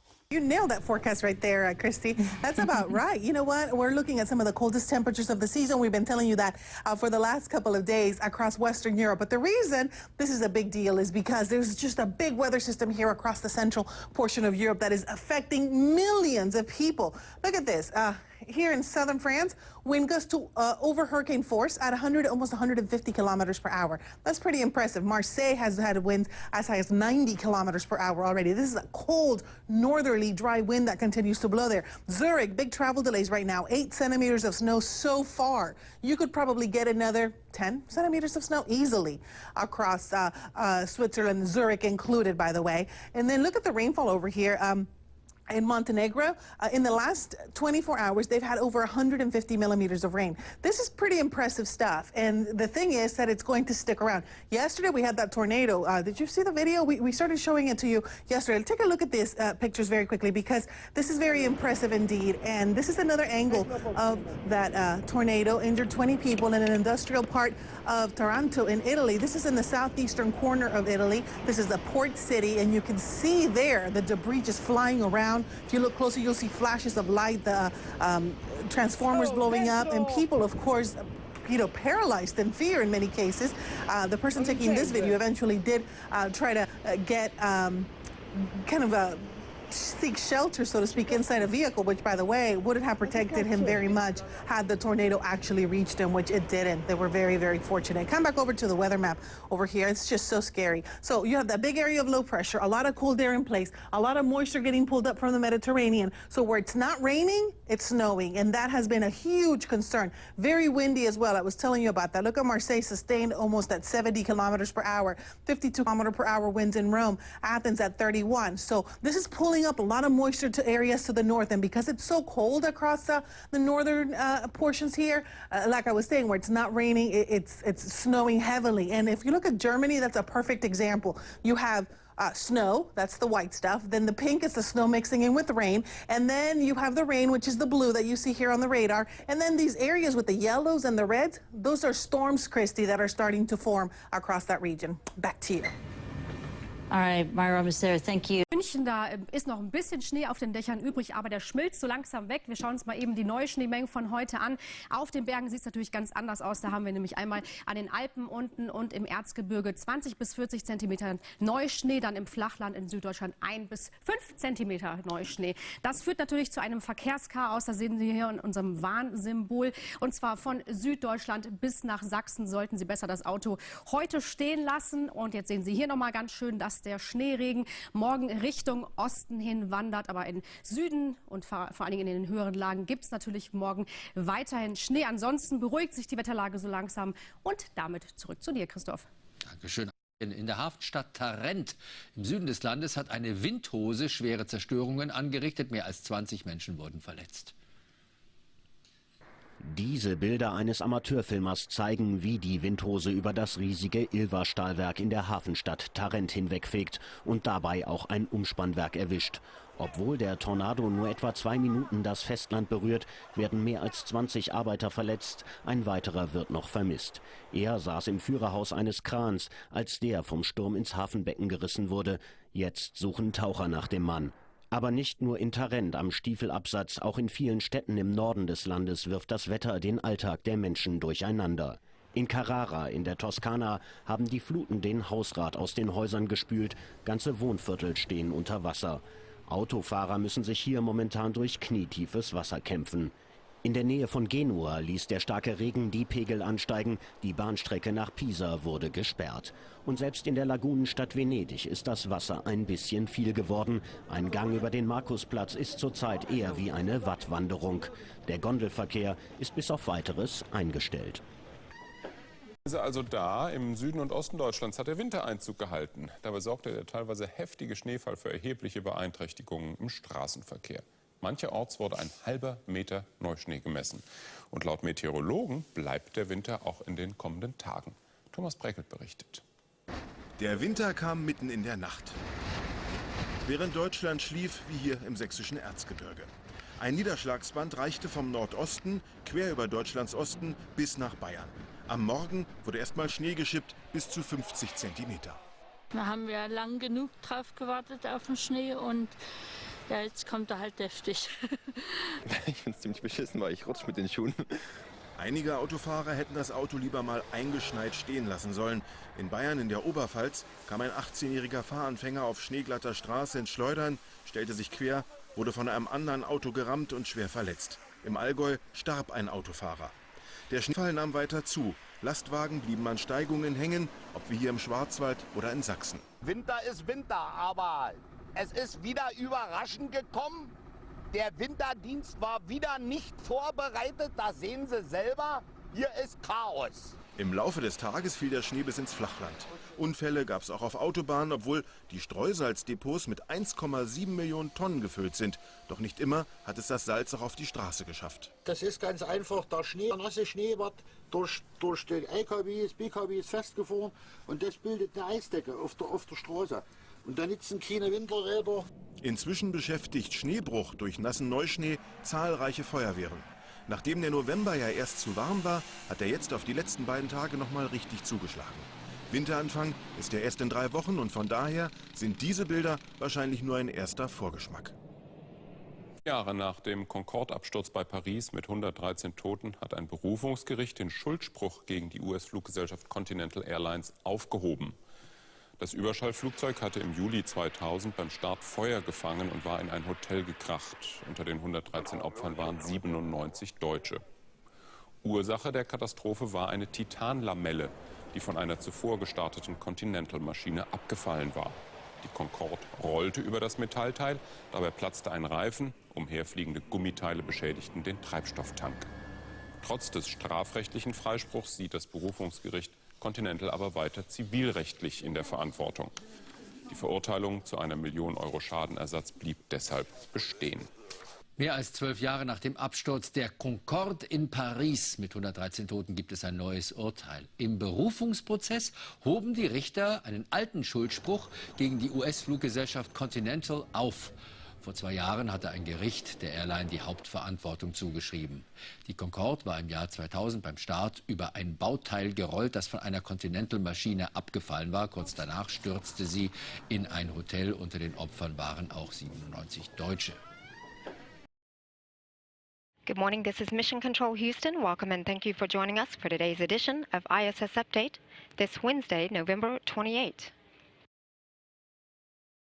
Joining us now inside the International Space Station Flight Control Room, where the team has been monitoring the systems aboard the station and supporting the day's activities of the Expedition 34 crew members. Leading the Orbit 2 team here in the Station Flight Control Room today is Flight Director Tomas Gonzalez-Torres, shown here in this view, and next to him serving as Capcom is Leslie Ringo, relaying all ground messages up to the crew.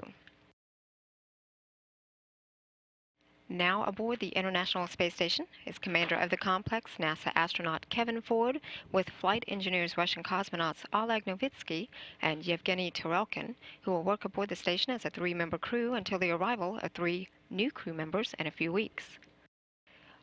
Ford, Novitsky, and Tarelkin arrived at the International Space Station after docking their Soyuz TMA-06M spacecraft, shown here to the Poisk module last month on October 25th. Today they complete 37 days in space.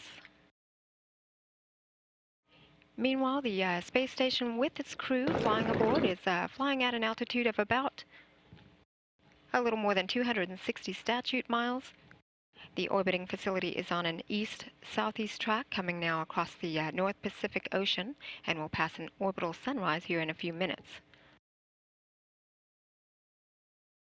The Expedition 34 crew members began their day with some time this morning for work preparation, breakfast, morning hygiene, and a daily station inspection. The crew then kicked off the day with the first of 2 daily planning conferences with ground controllers around the world to review the day's activities and plan for the next set of tasks. At the top of the task list, Commander Kevin Ford began his day early this morning working with the aquatic habitat that is home to Medaka fish aboard the International Space Station. Researchers are using this facility that was brought up to the space station back this summer in July to look at how microgravity impacts marine life. The ongoing studies will look at the impacts of radiation, bone degradation, muscle atrophy, and developmental biology. Ford this morning had performed a water quality check measuring the concentration of ammonium nitrate and nitrate in the water of that aquatic habitat. Commander Ford then moved along to more research on orbit. He performed new data takes with the Spheres experiment, Shown here in this video that was downlinked from earlier this morning that employs 3 bowling ball free-flying satellites known as synchronized position, hold, engage, reorient experimental satellites. These satellites are used to test techniques that could lead to advancements in automated dockings, satellite servicing, spacecraft assembly, and emergency repairs. Yesterday, ground controllers in the Mission Control commanded the Canadarm2 to walk off from the mobile base system power and data grapple fixture to the Harmony power and data grapple fixture. Today, Commander Ford had worked from inside the cupola to begin a routine inspection of the space station arm latching end effector by snapping a series of pre-identified photographs of the snare cable. And meanwhile, on the Russian side of the house, flight engineers Novitsky and Tarelkin worked together to gather data for the Russian scientific study known as typology, which looks at the effect of long-term spaceflight on a crew member's psychophysical state, his ability to withstand stress, and to perform and communicate. Novitsky then replaced a couple fire extinguishers in the Zvezda service module, while Tarelkin performed regular daily maintenance to the Soj, or the Russian life support system.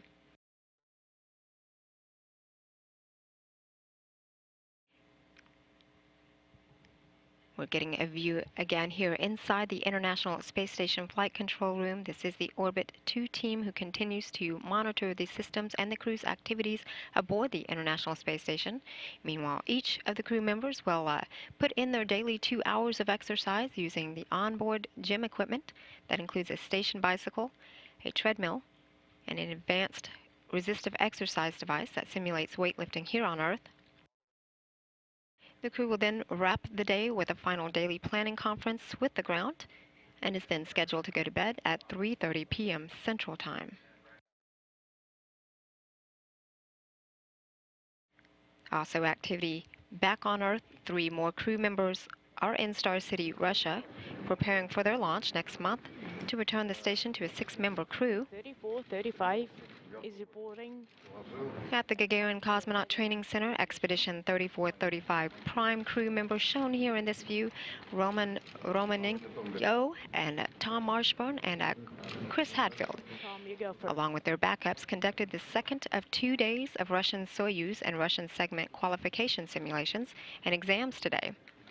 This will lead to their final certification for flight and a December 19 launch from the Baikonur Cosmodrome in Kazakhstan in their Soyuz TMA-07M spacecraft that will dock to the Rassvet module of the International Space Station.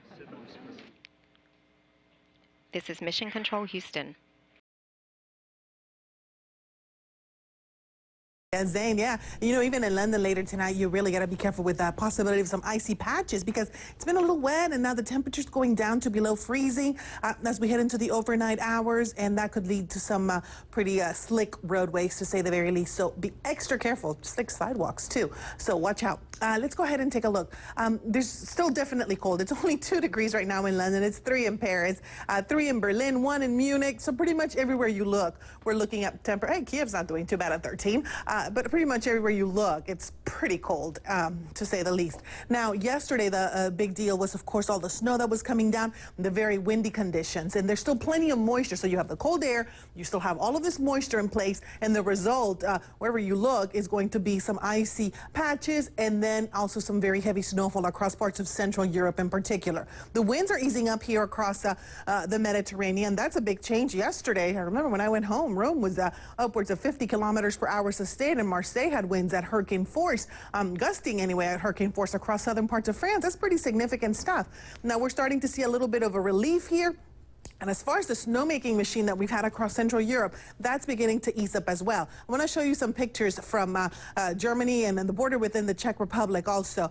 Yeah, there's people are just stuck on the road here. All of these truckers trade interrupted here because of the icy conditions. Now, there's a lot of snow, poor visibility, but the main concern across the roadways at this time of year tends to be ice. Extremely dangerous because no matter how big your car is, you know, your tires are just going to go nowhere, really, when you have road conditions like that, so they have to wait on the side of the road.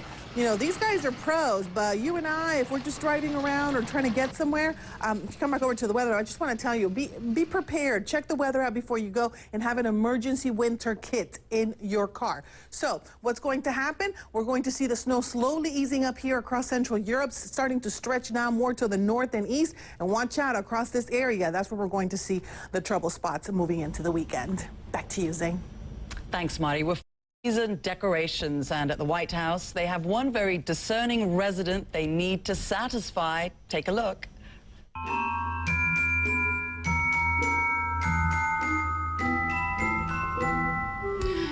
That's Bo, the family's dog, the first dog in this instance, known as Inspector Hound, because he's checking out how the White House decks its walls. It looks like, though, Bo approves of the Christmas tree.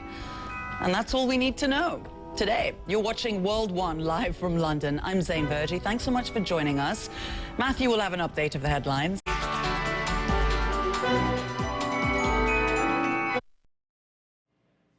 This is Mission Control, Houston.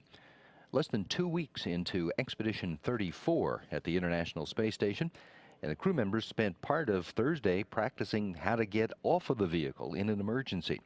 But they spent the rest of their day pursuing the science investigations in this unique laboratory environment. Commander Kevin Ford, flight engineers Oleg Novitsky and Yevgeny Tarelkin kicked off their day with some of their routine exercise sessions as well as science work. For Ford, he set up and activated the in-space experiment in the Microgravity Sciences glove box. That's an investigation looking into the behavior of fluids that contain ellipsoid-shaped particles that and find out how the fluid behaves when it's exposed to a magnetic field. These fluids can transition into a solid-like state by the reformation of the colloids when they are under this magnetic influence. And scientists are looking into how the fluids behave with an eye toward using them in vibration damping systems that would help buildings or bridges withstand forces like earthquakes. Early in the day, Novitsky downlinked data from several Russian experiments to the Mission Control Center outside Moscow, while Tarelkin took care of daily maintenance of systems on board the Russian side of the station. After the crew members had lunch, all three of them spent a little over 90 minutes in Soyuz emergency descent drills. They were running through their responses to two emergency situations. The first, a possible fire on board, and then they simulated their response to a potential leak on board, in which they had to move back through the station, closing some hatches to isolate modules to see whether or not they could find the leak. As they did so, they were moving back toward the Soyuz vehicle, which is, of course, not only the crew members' way to get to the station, but it also serves as their way to get off of the station, be it in an emergency or at the routine end of their mission. After the two emergency scenarios were worked through, the crew members wrapped up their afternoon with daily exercise and tended to some ongoing science investigations.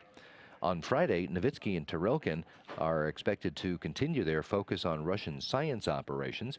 Kevin Ford has another set of runs with the in-space experiment, as well as some maintenance on the station's water processor assembly. He'll also assist the ground with a base change of the space station's Canadarm2, and will wrap up his day with an educational event with Oklahoma State University.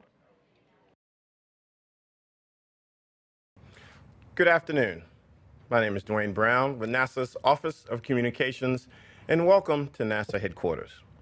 Today, you will hear the latest findings from NASA's Messenger spacecraft that has been studying the planet Mercury in unprecedented detail since the spacecraft's historic arrival in March 2011. We'll have brief presentations, then open it up for questions starting here in Washington, our NASA centers, the phone lines, and social media. And visit NASA social media venues, Facebook, YouTube, and Twitter. Yes, join the conversation with the hashtag AskNASA. You can also follow the mission activities and updates on the science at www.nasa.gov. nasa.gov/messenger. Before we get into the briefings, I'd like to introduce you to today's participants. First up, Sean Solomon, Messenger, Principal Investigator, Lamont Doherty, Earth Observatory, Columbia University.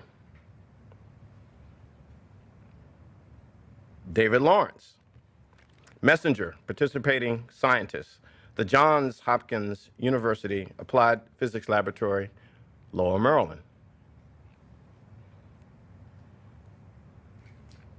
Gregory Newman, Mercury Laser Altimeter Instrument Scientist from NASA's Goddard Space Flight Center, Greenbelt, Maryland.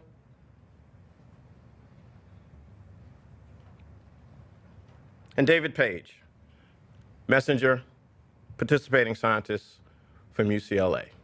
Now, before we hear from our briefers, I'd like to invite to the podium Dr. Jim Green, the head of NASA's Planetary Science Division, to set the stage for us today. Dr. Green?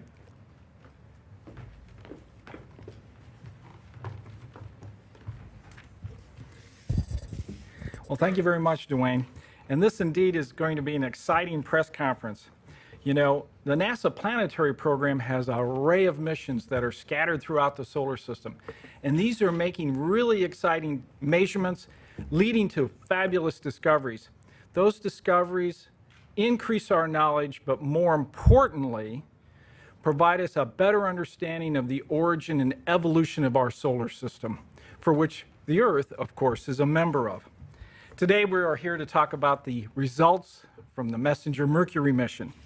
Now, Messenger is one of NASA's discovery missions. It's designed to do the first comprehensive global survey of Mercury. NASA's Discovery program, which began in 1992, has initiated and flown 11 missions, and in fact, we're working on the 12th one now. Messenger has been inserted, as Dwayne mentioned, into orbit about 2 years ago and has worked absolutely flawlessly during that time period. And so, without further ado, let me turn it over to Dr. Sean Solomon, the principal investigator for the Messenger Mercury mission. Sean? Thank you, Jim. It has long been postulated that on Mercury, the planet closest to the sun, there are cold, permanently shadowed regions at the north and south poles where water and other volatiles may be stable as ices over timescales as long as millions or billions of years. 20 years ago, radar astronomers announced the discovery that Mercury has radar-bright materials at its poles, as you see in the first image shown on the screen of the North Polar region of Mercury. Those radar-bright materials are shown in yellow on that image. And those materials have the radar characteristics that are best matched elsewhere in the solar system by water ice, leading to the postulate 20 years ago that these radar-bright deposits indeed consist dominantly of water ice. And in fact, where those images obtained by radar overlap the images that the Mariner 10 spacecraft obtained of Mercury with its cameras in 1974 and 1975, when it flew by the innermost planet 3 times, the radar-bright deposits were seen to lie within impact craters. Nonetheless, in the 20 years since that discovery, other proposals have been made that the radar-bright deposits might consist of some other materials than water ice. And there have been no direct measurements of the composition or the detailed physical characteristics of those deposits until the Messenger mission. Since insertion into orbit around Mercury in March of last year, Messenger has undertaken a comprehensive campaign of the polar regions. And the next slide shows a mosaic of images taken from the North Polar region, confirming what Mariner 10 showed us after the radar deposits were discovered, that indeed throughout the polar regions, the largest of the radar-bright deposits do lie within impact craters. And you can see from this image of the North Pole that the deposits farthest from the pole are concentrated on the poleward-facing walls and floor of the impact craters. The imaging that Messenger carried out also allowed us to delineate those areas that received no illumination from the sun at all over the course of an entire Mercury solar day. And the next image compares in red the areas that are in persistent shadow with the locations of the radar bright deposits imaged in the best resolution images obtained at the Arecibo Radio Observatory in Puerto Rico. And you can see this result, which is duplicated in the South Polar region, that all of the radar bright deposits are in areas that are persistently shadowed over the course of a Mercury solar day. This is indeed consistent with the proposal that the radar bright deposits are some kind of ice, cold trapped in permanently shadowed regions. Today, there are 3 papers that have been published online by Science Magazine, led by my 3 colleagues to my left, each one of them, that present 3 new lines of evidence that it is water ice, indeed, that dominates the composition of the polar deposits on Mercury. One of those papers deals with measurements of the flux of neutrons in the polar regions. One of those papers deals with the active measurement of the reflectance of Mercury's surface. And one of those papers deals with new models for the temperature of the surface and near-surface regions near the North Pole, determined on the basis of measured topography that has been obtained by the Messenger spacecraft. The next slide shows that obtaining these measurements has not been easy and it has not been quick. The Messenger spacecraft for 13 months was in a 12-hour orbit. The orbit is not strictly polar, and it is highly eccentric. And even at the highest latitudes reached by the Messenger spacecraft, the vantage point is anywhere from 250 to 600 kilometers off the surface. And moreover, the spacecraft must look at an oblique angle to see the very highest latitudes.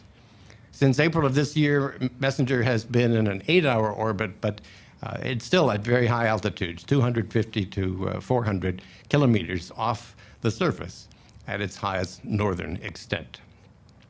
Despite the challenges to obtaining these measurements from these 3 different methods, as you will see momentarily, the 1.5 years of observations that Messenger has completed have now finally yielded very clear results. And for the first of those results, let me turn to my colleague on my left, David Lawrence. Okay, thank you, Sean. And so for this part of the story of this 20-year story that we have of ice at the poles of Mercury, I will be presenting results of hydrogen concentrations at the North Pole of Mercury. And by measuring hydrogen, we can infer information about the water ice concentration at the poles of Mercury. And we use a technique that's called planetary neutron spectroscopy. And this is a technique that's been successfully used to measure hydrogen at the Moon, at Mars, and most recently at the asteroid Vesta as part of the Dawn mission. And what we do is we measure neutrons that are liberated off the surface of the planet by particles that are called galactic cosmic rays. And if I can have the first graphic, please. And cosmic rays, they're just very fast-moving protons that are flying throughout the solar system and the galaxy.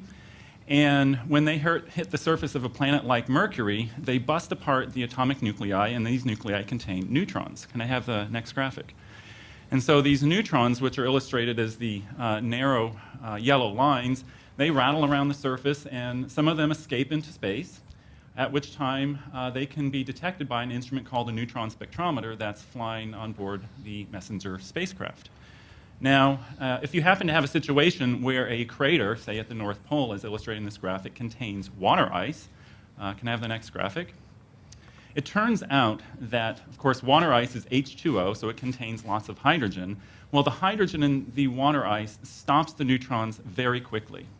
And so the telltale signature, almost in a unique way that you would have enhanced hydrogen, is a decrease in the number of measured neutrons that you would see as you're flying over the crater. And so that's what we're looking for, is a decrease in the number of measured neutrons to tell us that there's enhanced hydrogen.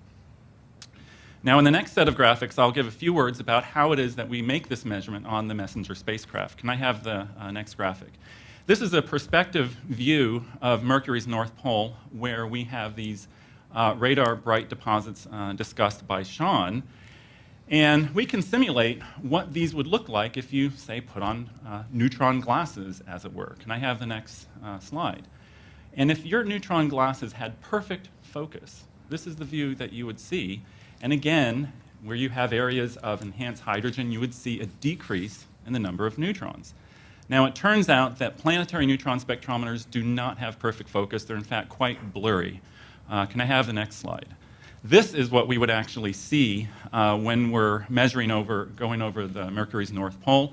We can't resolve individual craters spatially. Nonetheless, the telltale signature of hydrogen is still there if you have the enhanced hydrogen. And again, that's a decrease in the number of neutrons that you would see as you're flying over Mercury's North Pole. Now, what we can do is compare messenger neutron data with two hypotheses. And the two hypotheses are the following. One, that these radar bright regions contain very little to no water ice. The second hypothesis is that they are filled with water ice. Can I have the next graphic, please? And so what this shows is a plot of simulated neutron behavior, where on the vertical axis we have a quantity called relative flux. This is just a fancy name for number of neutrons that you detect for different latitudes that you would make the measurement at. And the latitude is shown on the horizontal axis, and the North Pole is towards the right. Now, the little to no water ice hypothesis is shown in the white line. And what you see is that the neutrons would show very little variation as you go from the equator towards the North Pole. In contrast, the lots of ice hypothesis, filling up these regions with pure ice, would be shown in the blue line. And again, as you approach these radar bright regions, if they contain enhanced hydrogen, you would see decreases in the number of neutrons. Next slide, please. And so now what we've done is superimposed messenger neutron data on top of those two simulations. And what we see very clearly is that the data track extraordinarily nicely with the simulation that says we have enhanced hydrogen. And so from these data, we can conclude, number one, there is certainly an enhanced hydrogen abundances at Mercury's North Pole. Secondly, it quantitatively agrees with the amount of hydrogen you get if these radar bright regions are filled with water ice. Finally, when we combine this neutron information with other information such as the radar data, the areas of permanent shade, we have very compelling evidence that these regions are indeed filled with water ice. Now, in summary, we can ask the questions, how much is there? How much ice is there? And for this, we can combine both north and south poles because the situation in the south is very similar to the north. Well, it turns out if you add it all up, you have on the order of 100 billion to 1 trillion metric tons of ice. And the uncertainty on that number is just how deep it goes. We think it's at least 50 centimeters deep. It could be as deep as 20 meters. Now, of course, those numbers are big. It's hard to know what to do with them, so we can bring it down to Earth. And in fact, here in this town, if you take the amount of ice that we consider to be at Mercury right now, stack up the entire area of Washington, D.C. by about 2 to 2.5 miles of ice, that's what's present currently at Mercury's poles, according to our data. So these are very exciting results that we can sort of bring these all together, but there's more to come, and the next set of results are going to be given by Greg Newman with data from the Mercury Laser Altimeter. Thank you. Thank you, David. If you take off your neutron glasses now and put on your infrared glasses, I will talk about the instrument, the Mercury Laser Altimeter, or MLA, also on Messenger. This instrument has been mapping the surface of Mercury and produced topographic maps. I'll show a movie, please, that illustrates how a laser altimeter operates. It shows a generic spacecraft orbiting a planet like Mercury or Mars or the Moon, and we've done this in those places. It fires a spear-like laser pulse to the surface using the energy of a flashlight, and it can record the distance to the surface by measuring the time that it takes for this pulse to bounce off the surface and then come back, usually less than 1/100 of a second. This measurement of time is so accurate that we can measure the distance to the thickness of one's hand, or the width of one's hand. And doing this 8 times a second, we build up a topographic map of the whole northern hemisphere. The next graphic, please, will show that it also measures the reflectance as a function of the outgoing versus the received energy. On the left, you see the laser pulse, just a few nanoseconds wide or billionths of a second wide, being fired at the surface of Mercury from Messenger spacecraft. And it hits a spot about the size of a house and then returns to the receiver telescope. You see the instrument on the right, and a few dozen photons are collected. Rather than count the individual photons, we transform them electronically into a waveform. And this waveform is measured at 2 different voltage thresholds, which gives us, with the times, 4 different points that we can use to estimate the area under the waveform as a triangle. And then we take the ratio of the received energy over the transmitted energy. That gives us the reflectance. The reflectivity of the polar regions can be done in complete darkness as well as in light, because it's an active instrument. So the next slide will show the topography of the North Polar region, which we've now covered the surface of Mercury down to the equator with the laser altimeter. But in the North Polar region, we have very dense coverage up to the inclination of Messenger's orbit, and then with off-nadir observations, we can move even further towards the North Pole, shown by the arrows on the left. These observations are less clear, and some of them are, there are gaps where we haven't been able to obtain coverage yet, but we will. I want to draw your attention to the large crater colored in deep blue for the deepest shades, Prokofiev, in the center. This crater is the deepest location that we've measured yet on Mercury, and is, as you've seen in the previous slides, it contains radar-bright deposits. The other craters as well that you see here largely are containers for radar-bright deposits. The shaded relief shows you what the terrain looks like as if it were illuminated from the equator, and it shows that one wall of Prokofiev is in shadow and the other wall is in sunlight. We can use the accurate topography to determine what the illumination of Mercury is at any time of day, and make quantitative measurements of the solar illumination. The next movie will show, starting with Prokofiev in the center in complete darkness, the surface of Mercury. We've stretched the contrast here because it is so dark there that you wouldn't be able to see it on the television. Then as the movie sweeps through the Mercury solar day, you will see the crater Prokofiev.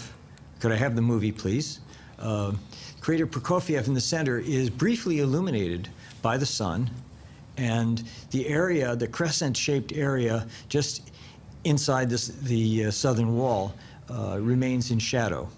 And as this repeats, you will see the sun illuminating all of these craters, but not illuminating the floors as it moves. This is a completely synthetic rendering, of course, but is quantitatively accurate.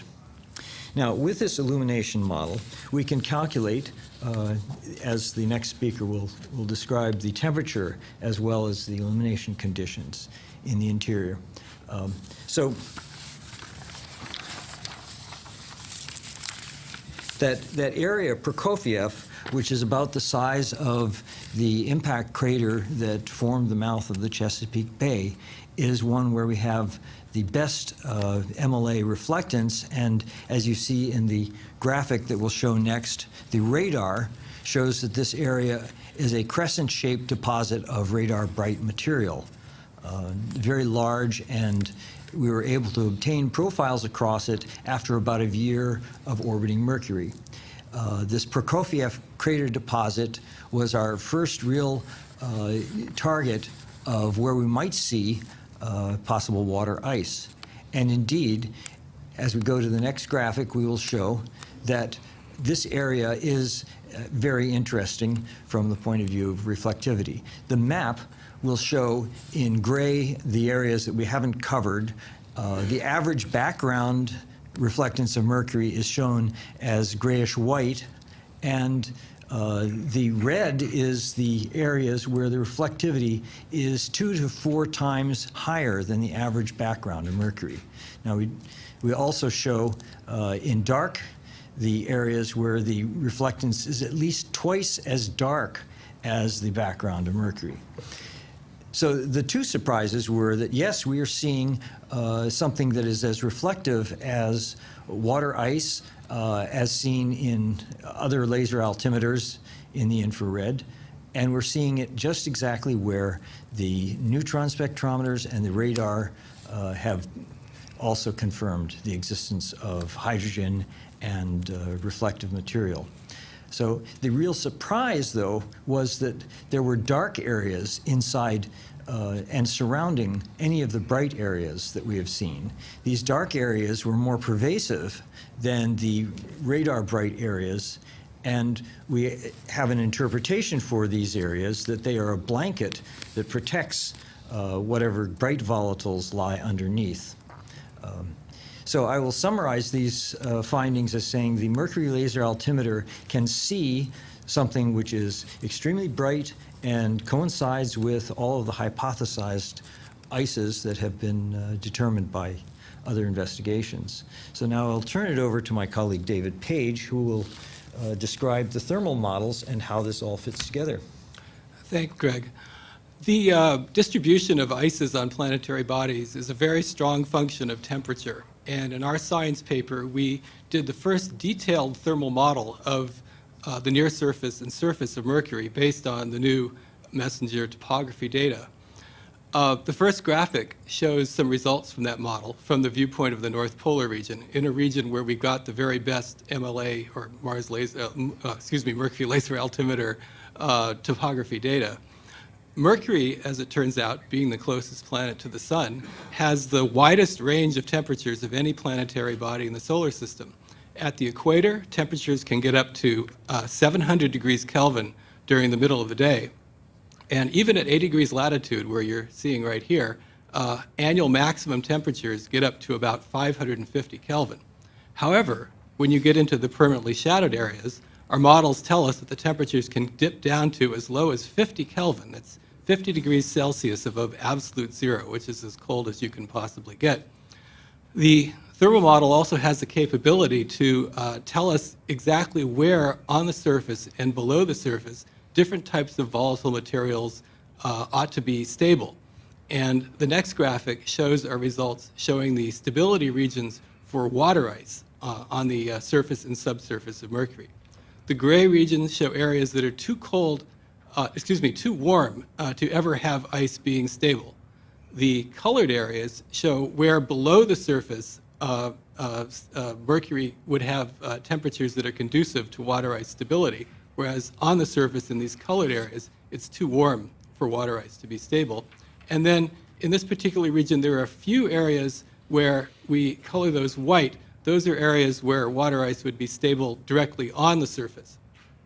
What we did in our paper was we compared the regions that we calculate to be water ice stable with the areas that have been shown to be radar bright, and we basically obtained a perfect match, which means that the areas that, the reason why the regions are radar bright is because they in fact are composed dominantly of water ice. The next graphic shows the MLA, or messenger laser, mercury laser altimeter reflectivity measurements for these very same areas. And you can see very clearly these dark regions that are associated with these impact craters. When we first saw these measurements, we started racking our brains about what could this mysterious dark material be. We know basically two things about them. One is that they're dark. In fact, they're very dark. This material has the same reflectance as a lump of coal would be. The second thing we know about them is that they are hanging out in these cool regions, regions that have temperatures sort of less than the boiling point of water. When we look around the solar system for materials that match this description, the main type of material that shows up in our minds at least, is the concept that these are dark organic rich deposits. When we look at comets or we look at icy bodies in the outer solar system, we often find that these objects are extremely dark, and spectroscopically we know that they are covered by this dark, complex organic mix of materials. This material, we believe, therefore, is also being deposited on Mercury by these same types of objects, and this organic material may be the same type of organic material that ultimately gave rise to life on Earth originally. If you look at the graphic a little more carefully, and the next slide shows that, the interiors of some of these dark regions actually contain brighter material. And the question is, what could this material be? If you look very closely at the locations of these spots and then go to the next graphic, we show what the thermal model predicts in these particular areas. And you can see that all of these bright areas, both in their geographic extent and their size, show up as surface ice deposits in the thermal model results. And this was very gratifying for us because it means that we're definitely on the right track when we're saying that these deposits are made out of water ice, because there's an exact match between the MLA bright areas and the surface water ices that are predicted by the model. The next graphic describes our general concept for how the Mercury polar deposits got to be the way they are. The craters at the high latitudes are illuminated obliquely by the sun. The equator-facing walls are very, very hot. As you move towards the poleward-facing walls, they are in permanent shadow and are very, very cold. So there's an extreme thermal environment within each of these craters. The next slide shows that there is a source of water and a range of other volatiles from objects impacting Mercury, as indicated by this comet here. This material can hit at any latitude on Mercury, and then the volatiles migrate about the planet, and eventually, as shown in the next slide, some fraction of them wind up in the polar regions as a heterogeneous mix of materials. Over time, there is a migration of water ice from areas that are warmer into areas that are colder, as shown in the next slide. And this tends to concentrate the contaminants that were present in the water ice near the surface, forming essentially a lag deposit. Over time, as shown in the last slide, this material darkens after exposure to the Mercury space environment, and we end up with the situation that we currently have. Dark deposits that cover the permanently shadowed regions, underlain by water ice deposits, and then finally, in the very coldest places, water ice deposits exposed on the surface.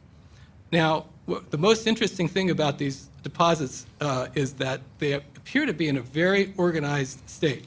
In other words, we find water ice exposed everywhere that it's cold enough for it to be, and we find subsurface water ice every place that it's cold enough for that to be. For this situation to occur, it cannot be the product of something that happened, let's say, billions of years ago in the ancient past, but rather some process on Mercury that is both delivering as well as redistributing these volatile materials and placing them in places that are thermally stable. With that, I'll turn it over to Sean Solomon for some concluding remarks. Let me take just a couple of minutes to tie together what you've heard here today. One of the major objectives of the Messenger mission when we were selected and when we launched was to test the idea, more than 20 years old, that the polar deposits on Mercury discovered by Earth-based radar consist dominantly of water ice. They match the radar characteristics, and we subjected that hypothesis to 3 very stringent tests. Does it have the neutron spectrometry signal that you would expect for water ice? As you heard from David Lawrence, yes, it does. Does it have the near-infrared reflectance where exposed at the surface that you would expect for water ice? As you heard from Greg Newman, yes, it does. And finally, does it match the very detailed thermal models that we can now construct on the basis of Messenger measurements of the topography of the North Polar region of Mercury and match that to the thermodynamic characteristics of water ice? And you heard from David Page, the answer is yes, it does. So water ice passed these three challenging tests, and in fact, we know of no other compound that matches the radar, the neutron, the reflectance, and the thermal characteristics that we have documented with the MESSENGER spacecraft. So the hypothesis that these deposits are dominantly water ice with an interesting darker component covering them has survived these very challenging tests. So most broadly, let me conclude by saying that MESSENGER has revealed a very important chapter in the story of how water ice and other volatile materials have been delivered to the inner planets, including Mercury. We think by the impact of comets over time and volatile-rich asteroids. It's extraordinary that this chapter is so well preserved on the planet closest to the sun. And that is the result of the extreme stability of the cold temperatures in Mercury's permanently shadowed regions that are stabilized by the also extraordinarily stable spin state of the innermost planet, which is in a spin orbit resonance and an orbit that favors the stability of these deep cold traps. So in the broadest sense, this chapter, read on Mercury, and one which we on the MESSENGER team hope to pursue in greater detail over the months ahead, is telling us about the delivery of water and the delivery of some of the complex organic building blocks on our own planet. And it behooves us to understand this particular chapter on the innermost planet as well as we can. Thank you, Dwayne. Well, thank you. Okay, now we're going to open up for questions, and we're going to do something a little different here this afternoon. Clearly, this is a media briefing. The media have a lot of their stories already, but we also have a tremendous opportunity to directly talk to the public via social media, Twitter, Facebook, Google+. And NASA has a tremendous following, and they're following the conversation. And again, join the conversation at #AskNASA. So we're going to take questions directly from the public. I'm also being told that we have lots of students watching this, the young folks.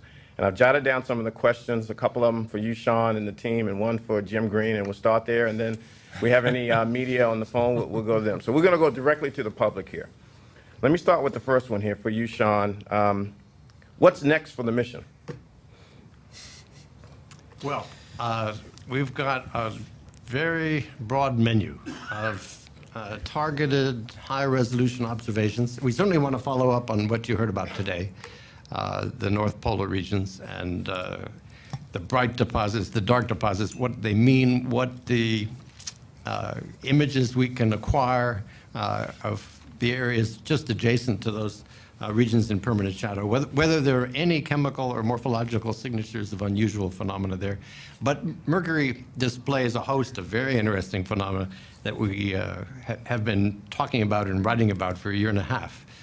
Its magnetic field, its extraordinarily dynamic atmosphere, its wonderfully complex geological history, some of which has a record of the loss of volatile materials to space, creating landforms that are seen on Mercury and not seen elsewhere.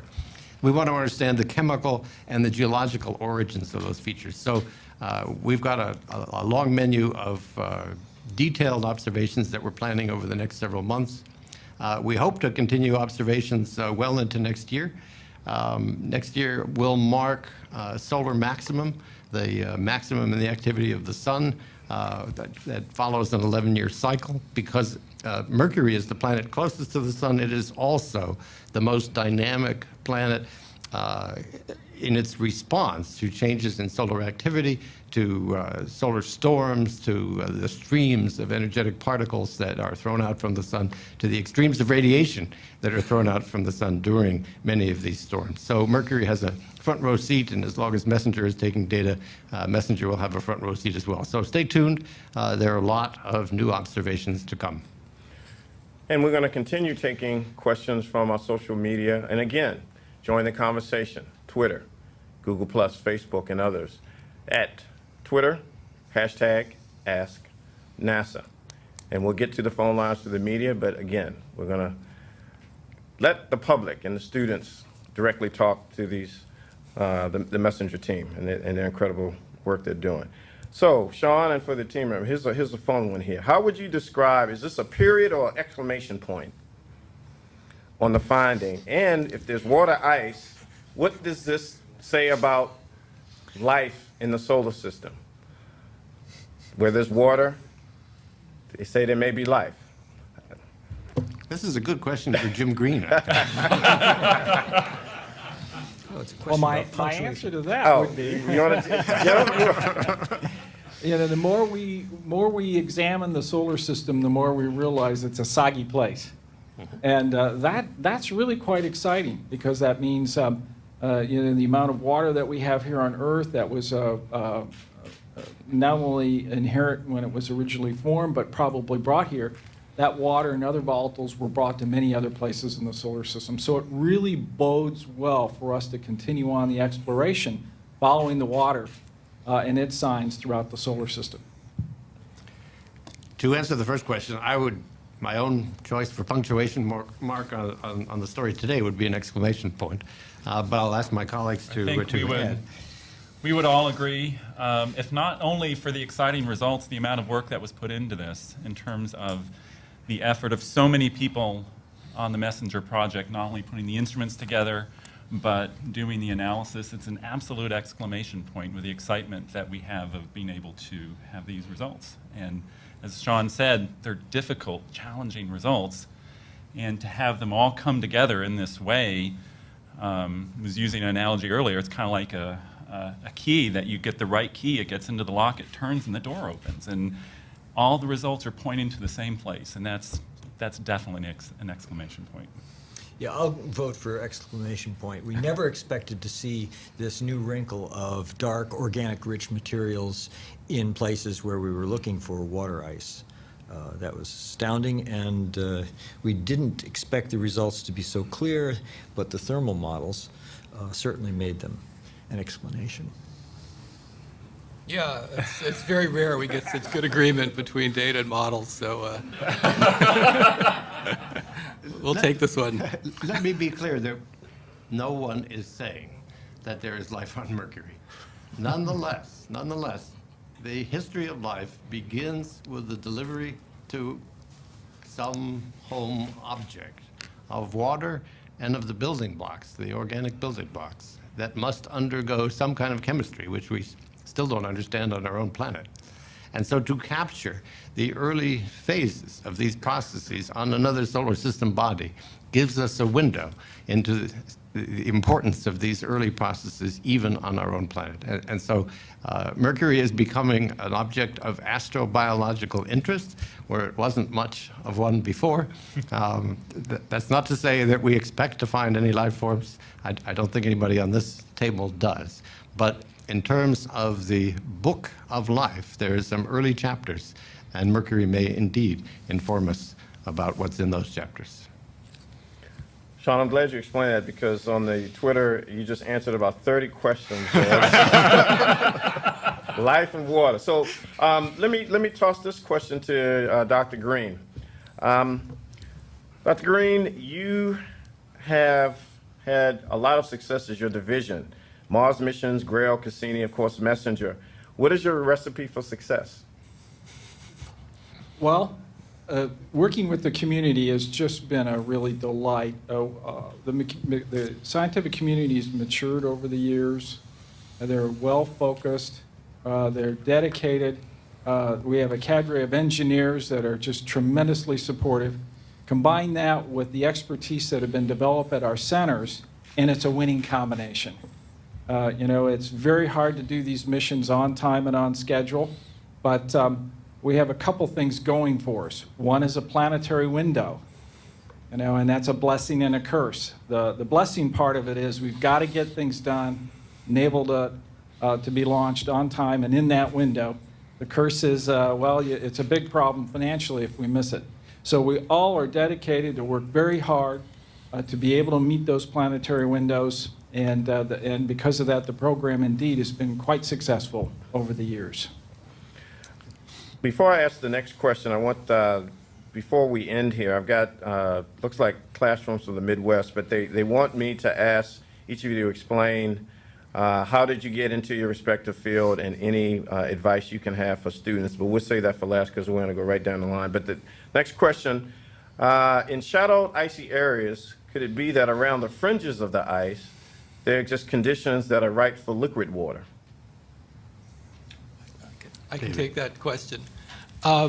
There are certainly temperatures that are conducive to liquid water, but the problem with mercury is it doesn't have an atmosphere. So if you could create a little puddle of liquid water in these areas, the molecules of water would evaporate off and fly off in all directions, and eventually, very rapidly, in fact, you would have no more liquid water. So while you could have metastable liquid water, it wouldn't be like a pond or a wet, soggy subsurface area at all at Mercury. It would just turn to ice or turn into vapor. There'd be no liquid. Okay, again, I want to thank you all for joining the conversation here. Ask NASA, the hashtag Ask NASA, join the conversation, Twitter, Google+, Facebook. And the next question, let's see, does the measurement method used by messenger to detect hydrogen allow the determination of isotopic distribution of hydrogen? No. Basically, no, that's the answer, but we're measuring hydrogen atoms, and that's what we're able to tell. We can't get into those type of details of isotopes. And so it's really just, it's a basic story of billiard ball physics, and what we measure is neutrons when they hit a hydrogen atom, just like when you're playing billiards, and the cue ball dies when you get a dead-on hit. And that's what we're measuring, and we count neutrons, and when there's not as many of them, that's the signature of hydrogen. Sean, I think you answered this, is that, so we keep discovering new places that seem to hold water. Can we now say that water is actually quite common in the solar system? Did you? Jim, you want to? I didn't answer that directly, but the most likely source for the polar deposits, which have passed all the tests for a composition that's dominantly water ice, the most likely source for that water is actually pretty far from Mercury. It is the source region of comets and ice and volatile-rich asteroids, namely the outer solar system. And so water is indeed a common component of our solar system. That's a big component of the ice giant planets. It covers many of the satellites of the major planets, and it is expected to be a constituent of many of the small objects that are in the outer solar system beyond the main asteroid belt and extending out beyond the orbit of the most distant planet. So there's a lot of water out there, as there is a lot of water around other stars, but at substantial distance. And what these observations at Mercury tell us, and what our own thinking about the Earth has made us imagine before, there are mechanisms for perturbing the orbits of comets and asteroids that have operated over the entire history of the solar system. And so the history of water on our planet and the history of water ice on Mercury are very much also the history of interactions of comets and asteroids with the inner solar system. So there is water in the inner solar system, and we experience here on this planet often. But a lot of our water, we now suspect, just as the material that's likely to be water ice on Mercury, originated at a different part of the solar system. Okay, I want to tell our audience out there, and thank you for sending in questions and joining the conversation, hashtag Ask NASA. We are going to do a couple of more questions, and then I promised the students that are watching that you would hear from the individuals on how they got started in this and any personal recommendations on guidance. But this question is for Dr. Green. Jim, does NASA have plans for a Mercury lander anytime soon? That's a good question. Landing on Mercury and actually tasting the water, that would be the confirmation of what we would seek in the next step of doing this. Would be an incredibly difficult, but an incredibly exciting mission. We have opportunities for the community to be able to consider that, plan and build that through a competitive process, and that once again would be our discovery program. So perhaps the student that put in that question would be in line in later years to be part of that team, and let's hope so. Okay, so I'm going to use this time for the students. Jim, since the camera's on you, just how did you get involved in your field, and any guidance for not just middle school students, but we have lots of high school students watching also? Well, I grew up, of course, in the Apollo era and the early Star Trek, and so there was quite a bit of interest in space. But what really got me started turns out to be in high school, when I had an opportunity to look through a telescope and actually get involved in being part of an observatory. And that was just tremendously exciting. I built instruments for the telescope that I used, which was a 12-inch Alvin Clark refractor. And so when I left high school, I knew exactly what I wanted to do, and that was to get a degree in astronomy. So I went to the University of Iowa, and at that time they were on their 54th instrument on a spacecraft, and I thought, this is absolutely fantastic to do astronomy from spacecraft. What a great idea, and I just got into the space field from that. But what it does take to be able to hang in there and get your degree and follow through and become a PhD, get your PhD in that respect. Not only is an interest and drive for mathematics and a love of the science, but it really takes determination. I can't underestimate how important determination has been in my career to be able to get me to the next step. Sean?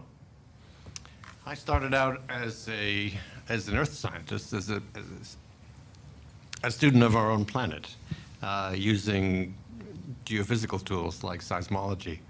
When I was an undergraduate, the very first spacecraft to send images back from another planet did so, and I happened to be at an institution where the images were shown in real time as they were received. And in those days, it showed up on a video screen, one line at a time. It's very, very slow, but one line at a time, the cratered surface of the ancient southern uplands of Mars were revealed by just a handful of images that were sent back by the Mariner 4 spacecraft. But that was a captivating event for me. And so even though I remained an earth scientist, when the opportunity to work on planetary missions came along at different stages in my career, I was eager to join in. David? Okay, well, as with you, Jim, I grew up excited by Apollo, but I'm a bit younger than you, so I was a young kid for Apollo 17. But at the time, that was still very exciting. I wanted to grow up and be an astronaut. But unfortunately, my eyes are kind of blurry like the neutrons, and so that's not a possibility. And so talking to people, they say, go into science, go into physics. And so I went into physics, and the astronaut thing didn't work out, and I think my wife is probably pretty happy about that. But doing the science has been very exciting, and having this privilege to be part of some of these missions. I helped out with some of the early, the Lunar Prospector mission, and trying to be in the right place at the right time, and as you said, determination, I would say perseverance. There's a lot of steps where it doesn't go right, and you just keep pushing forward, and good things often happen. So that's the advice, keep persevering. Well, I got my degree in mathematics, undergraduate degree, and mathematics remains the queen of the sciences. I benefited greatly from the Cold War and the competition and the emphasis on science, technology, and mathematics education that resulted, which I'm hoping that others will benefit from in the future. After a few detours, I became, as did Sean, an earth scientist looking at the bottom of the oceans of the Earth, did my PhD degree on marine geophysics, using sonar and gravity and other geophysical techniques, magnetometry, to understand the motion of the Earth's crust and how it forms. I guess with the Clementine mission and the Mars Observer and Mars Global Surveyor missions providing me the opportunity to use lasers instead of sonar, I became a planetary scientist. But it was very hard to resist the thrill of being able to make the first observations of a body outside of the Earth with lasers and make maps, and the rest has kind of fallen into place until now it's full circle. We're measuring water on Mercury. Thanks. My association with NASA started very early. I was selected as part of a national competition to fly a student experiment on the Convair 990, which was a jet aircraft that was run by NASA Ames. And I designed an experiment and then got to fly to NASA Ames and got to fly on this Convair 990 around the North Polar region of the Earth, as it turns out. We went to Alaska and to Greenland. It even flew over the North Pole.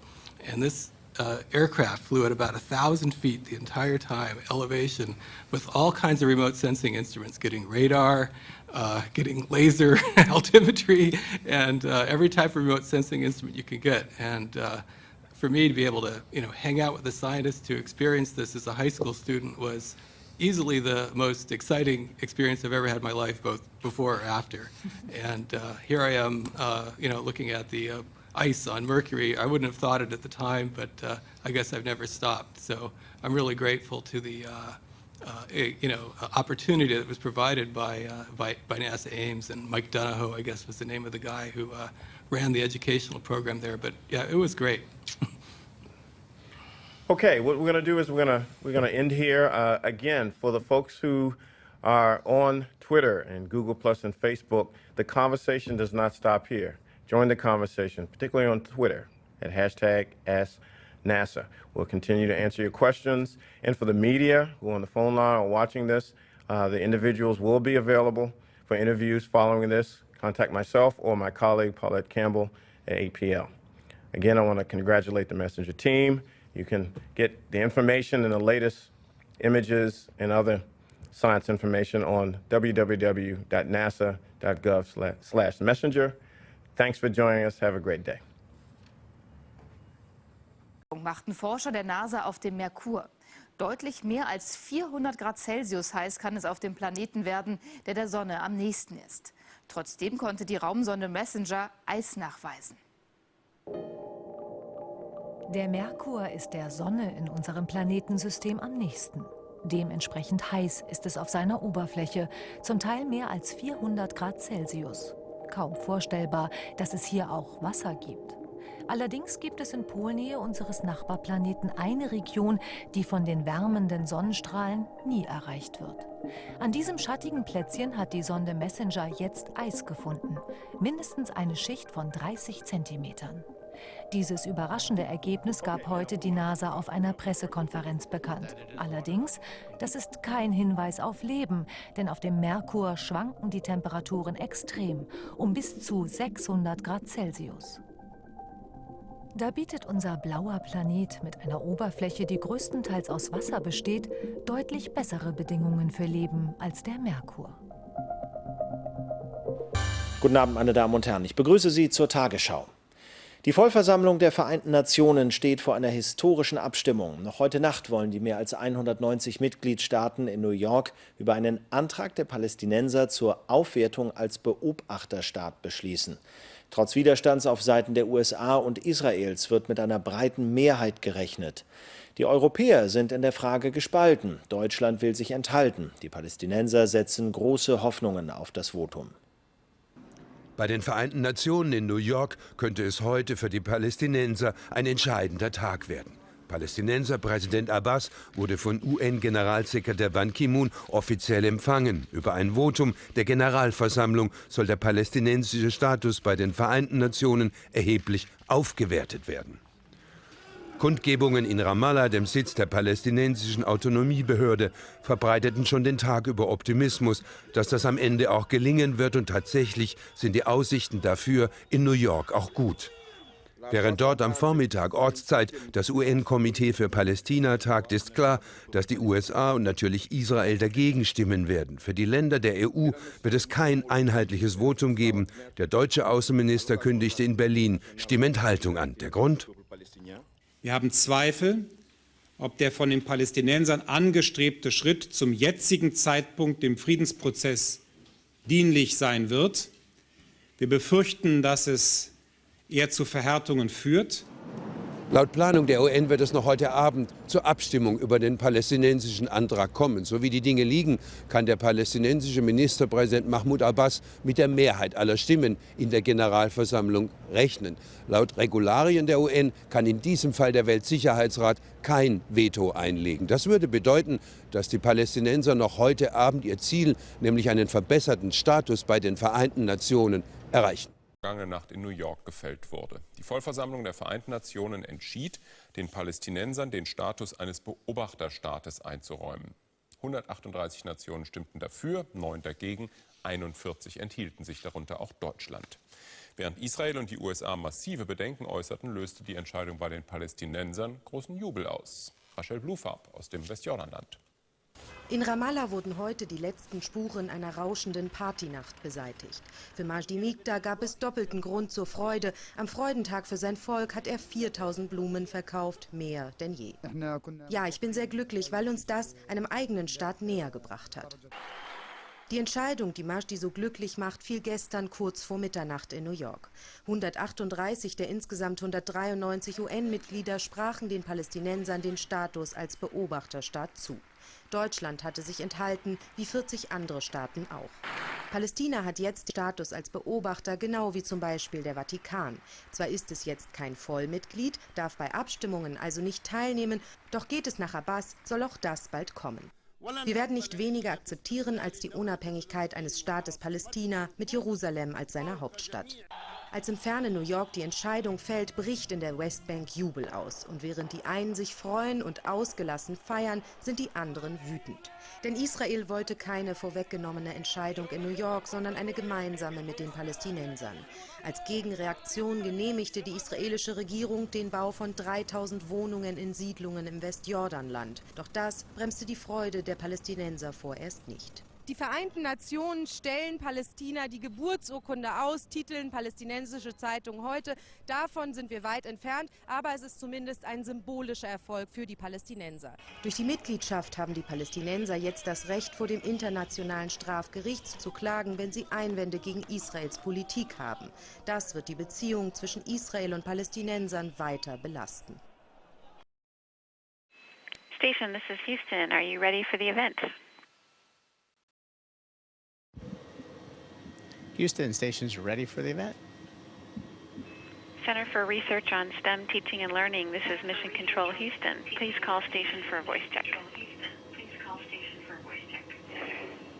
Station, this is Stillwater Middle School Media Specialist Quinn Baldwin, Oklahoma State University. How do you hear me? I hear you loud and clear, all the way from the home of the Cowboys. Welcome aboard the International Space Station.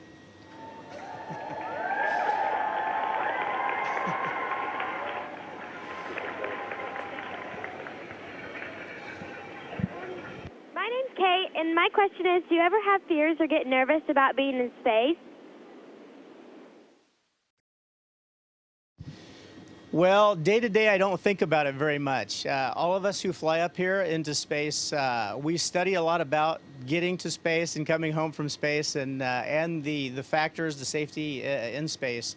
And there's a lot to it. It's a complicated program. There are certainly risks associated with riding a rocket up here and riding the spacecraft back into the atmosphere and being in space for this long. But we have a lot of mission support on the ground who watches out for things like micrometeorites and orbital debris and stuff to try to keep us safe and do so thorough analysis of all of our flight dynamics that we really have a good safety record, and I don't think about it on a day-to-day basis. But I appreciate that it is a little bit out of the ordinary.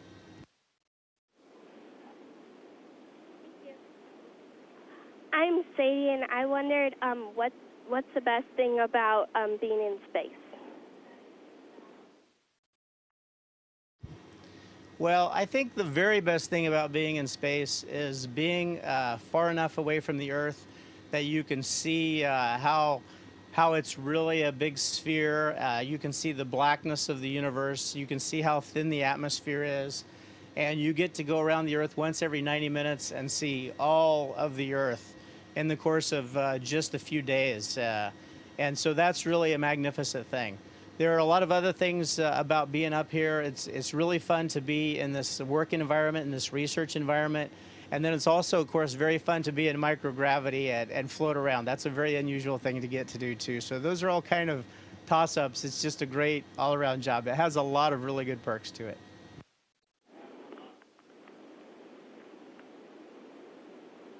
Hi, I'm Carson. What happens if somebody gets hurt or needs medical attention? Well, that's a great question. We're up here, right now I'm up here with 2 cosmonaut crewmates. All of us have operational military backgrounds. None of us are really doctors. So we get a lot of training before we come on medical procedures. Right behind me here we have a board should somebody need to get resuscitated or something like that. We have kits. We have a defibrillator in the floor here that we can get to, and ambulatory packs, and a lot of medical packs to take care of any kinds of problems we think might come up on board. And then, of course, we also have one call all the time, instantly, surgeons on the ground, flight surgeons who can come to our aid and help us with video and talk us through what might need to be done. In a worst-case situation, we might need to bring somebody home in a hurry, and we have a Soyuz lifeboat that we can come home just about at any time we need to. So we're fortunately pretty lucky. We have a pretty good safety record up here, and the specialists on the ground make sure we stay safe.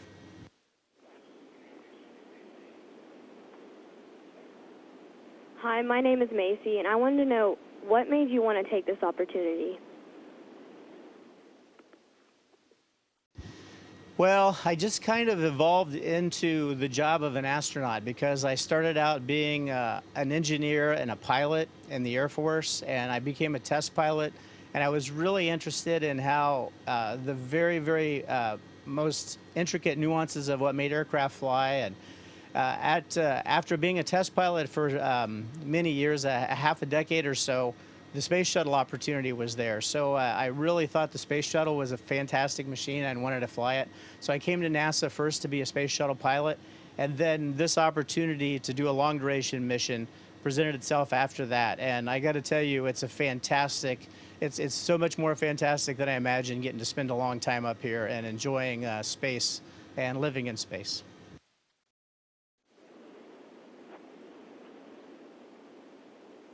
What made you want to work with NASA and why?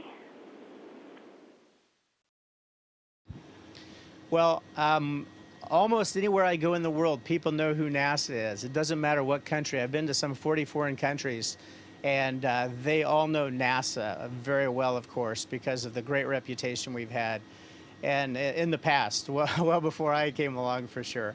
And there's just so many intricacies with exploration that NASA takes care of for us. They're all about our future and pushing out into a region that we wouldn't have to do. It's not essential, but it's essential to our future, I think. So it's really great to be part of this exploration and doing something special for the future of humankind. So I love NASA for that reason.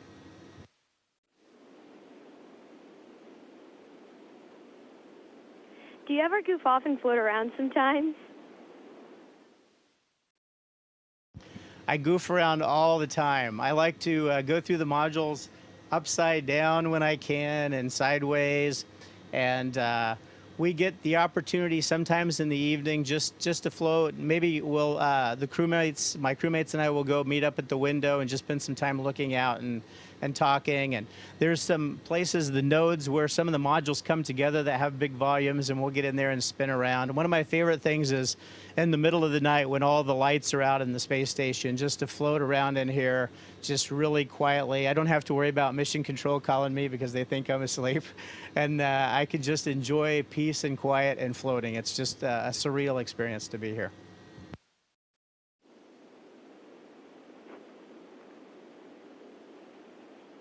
My name is Alex, and I want to know, as future educators, what should we be doing to inspire our students to pursue STEM and aerospace careers?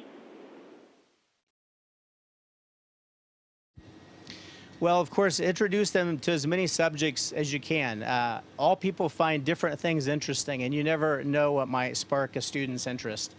I've always felt since I'm so interested in flying and space, that we could do more in our curricula in schools. For example, teaching a little bit about flying and aerodynamics. At the current time, almost everybody travels on aircraft. And as far as I know, most schools don't have a program to teach people about how aircraft really work, what really keeps them up there. It's not the engines, it's the wings that keeps them up and the airspeed. And those kinds of things that I think should be learned at a basic level to spark interest. And then maybe perhaps in the astronautical field too, because it's very interesting. It's not super hard to understand. It's just that you have to spend some time looking at it and try to understand it to spark an interest. But all kinds of fields are worth looking at and just giving them a broad brush.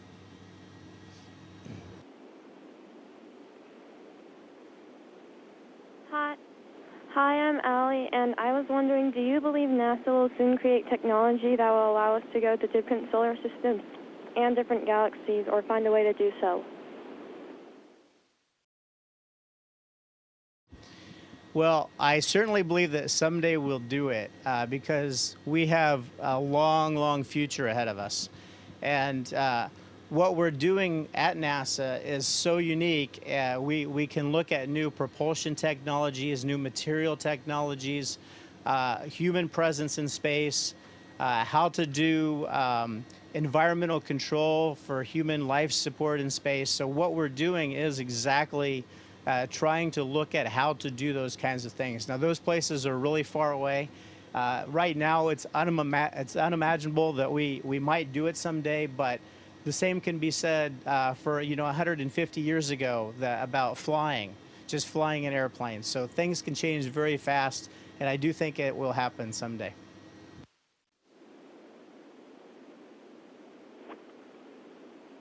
My name is Emma, and I'd like to know if it's more difficult to sleep in space, and what does your bed look like? To be honest, it's much easier for me to sleep in space than it is back home. There's no point in rolling over. You're not really touching anything. What we have to sleep in is a cabin. It's not in this particular module, but the cabin is about the size of one of these walls. Some little doors. You float inside. Inside we have really nice ventilation, lighting. We have a computer that we can use, and we have a sleeping bag that's tied to the wall. And I just put my feet up and go down into the sleeping bag and zip it up. I put my arms inside. My face is well ventilated, and I just float to sleep, almost touching nothing. And that's the way I wake up every morning as well. So I sleep really well in space. My name's Molly, and I would like to know, what is the hardest thing about adjusting to the astronaut diet, and what will you eat first when you get back to Earth? Well, we don't get a lot of cold foods. So the temperature is either kind of hot out of an oven that we have to heat things up, or room temperature. We don't have a lot of refrigeration. We have one small refrigerator that we use for science and food, so not a lot of food in there. But the drinks are pretty good, nothing carbonated because it's too fizzy and you could make messes inside the laboratory and inside the space station. We don't want to do that.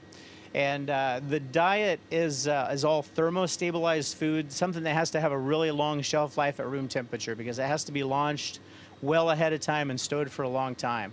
Or something that's rehydratable. We can add hot water to it and let it sit for 15 or 20 minutes and then eat it. So the people who design the food have a lot of things to consider. Will it change color? Will it still be tasty in that long a time? So there's somewhat limited variety, but it's all very good and very edible, and you would enjoy eating it too. When I get home, I'm probably going to have something carbonated and something hot, something with fresh vegetables, maybe like a big pizza or something like that with fresh veggies.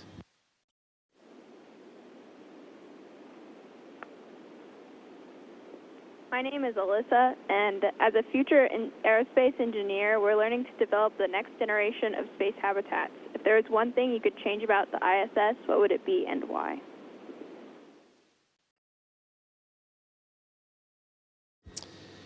Well, we all would like to have more windows. Windows are good. We have some Earth-facing windows. We have a cupola that's absolutely magnificent. We don't have anything that really looks toward the sky side. And, you know, it's nice to be able to look all directions and have a lot of good views. I guess that might be one thing. One thing I always dream about would be is if I could come up here on Monday morning and work all week and then come home on Friday night, spend the weekend with my friends and family and come back up on Monday. So maybe the future will have that in it. So you don't have to stay in all your leisure time, just be up here when you want to be. Otherwise, the space station is really a fantastic place to live and work, and I'm really enjoying it, sleeping and eating and socializing with my friends. So other than that, I can't think of anything right offhand. It's a great question. I'll think more about it.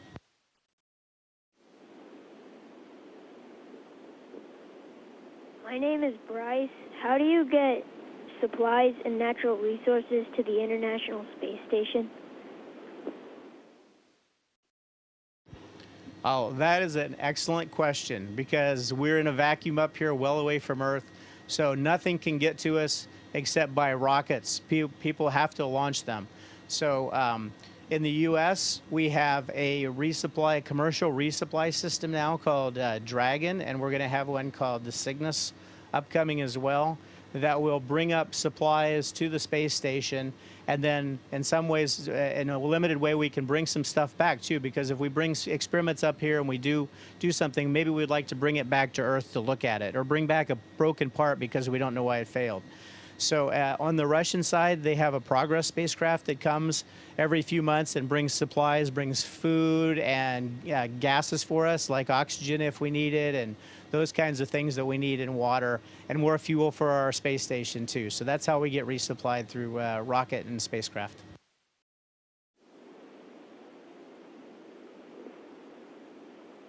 Hi, my name is Taylor, and I was wondering, has anything ever gone wrong on the International Space Station? And if it has, what was it, and how did you fix it?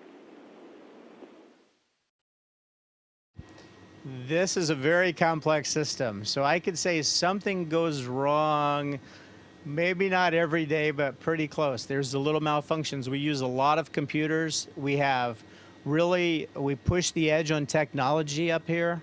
So we really want things to go wrong, because we put stuff up here to test it and to experiment. And so that's the way you learn, by trial and error. So when things go wrong, we can analyze them, figure out what it is, and go on to fix them and make the systems better for those explorations. Since I've been here, we've had some trouble with our toilet. We've had some trouble with our treadmill. We've had some pretty significant trouble with some of the computers, but specialists on the ground have analyzed them and fixed them all up. So it's on a daily basis we're troubleshooting something up here, but that allows us to learn.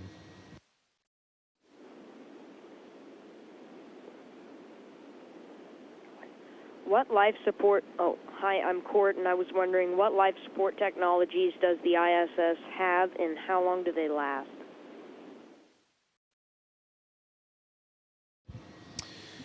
Well, we kind of recycle through the different resources. For example, we can use water to make oxygen again, and we can scrub CO2 out of the air and mix it with water to reclaim some of the oxygen out of the CO2, because CO2 has oxygen in it, as the name implies. And then we can turn CO2 and water into a combination of carbon and hydrogen and make methane, and we can dump that overboard. We don't really need that. Another thing we do is we just recycle water on board. We take the water that we collect out of the air, because there's always humidity in the air, astronauts breathing and systems and so forth. And there's a collection of water in the condensate collectors as we cool the air. And also we collect our urine, and then we reprocess it and take everything out of it except the H2O, and then we send it right back up here to my spigot so I can drink it again. So we claim the water. So those are all things that are being tested up here, and they work great. We live with those systems now.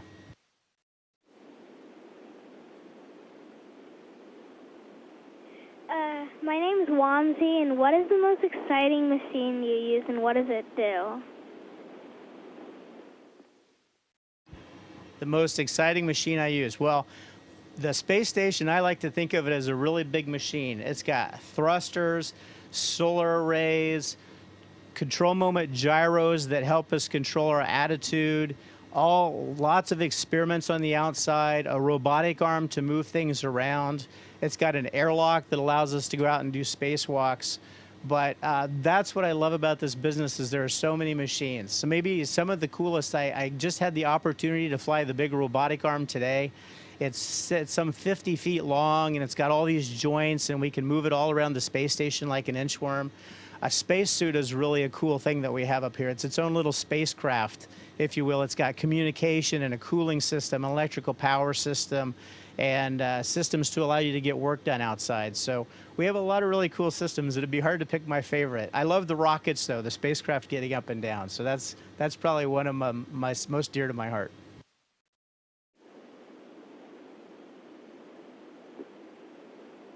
My name is Zach, and my question is, what are some tasks or jobs that you have at the station?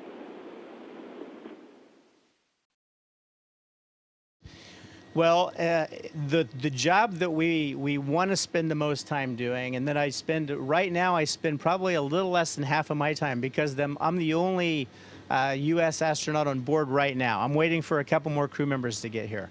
But our most important job is to do the science. We have all kinds of science racks all around. We help set them up, and then the ground can remotely do some of the science. So we have hundreds of experiments going on all the time. But my work also includes maintaining things, taking care of myself, keeping the space station clean. And right now, I probably spend a little over my half of my time doing those kinds of things. When I have 2 more astronauts on board, then we'll have 2 extra bodies to get all that science done. So we'll be back up to a complement of 3 USOS astronauts, 3 Russian, and we'll have lots of opportunities to get more science done.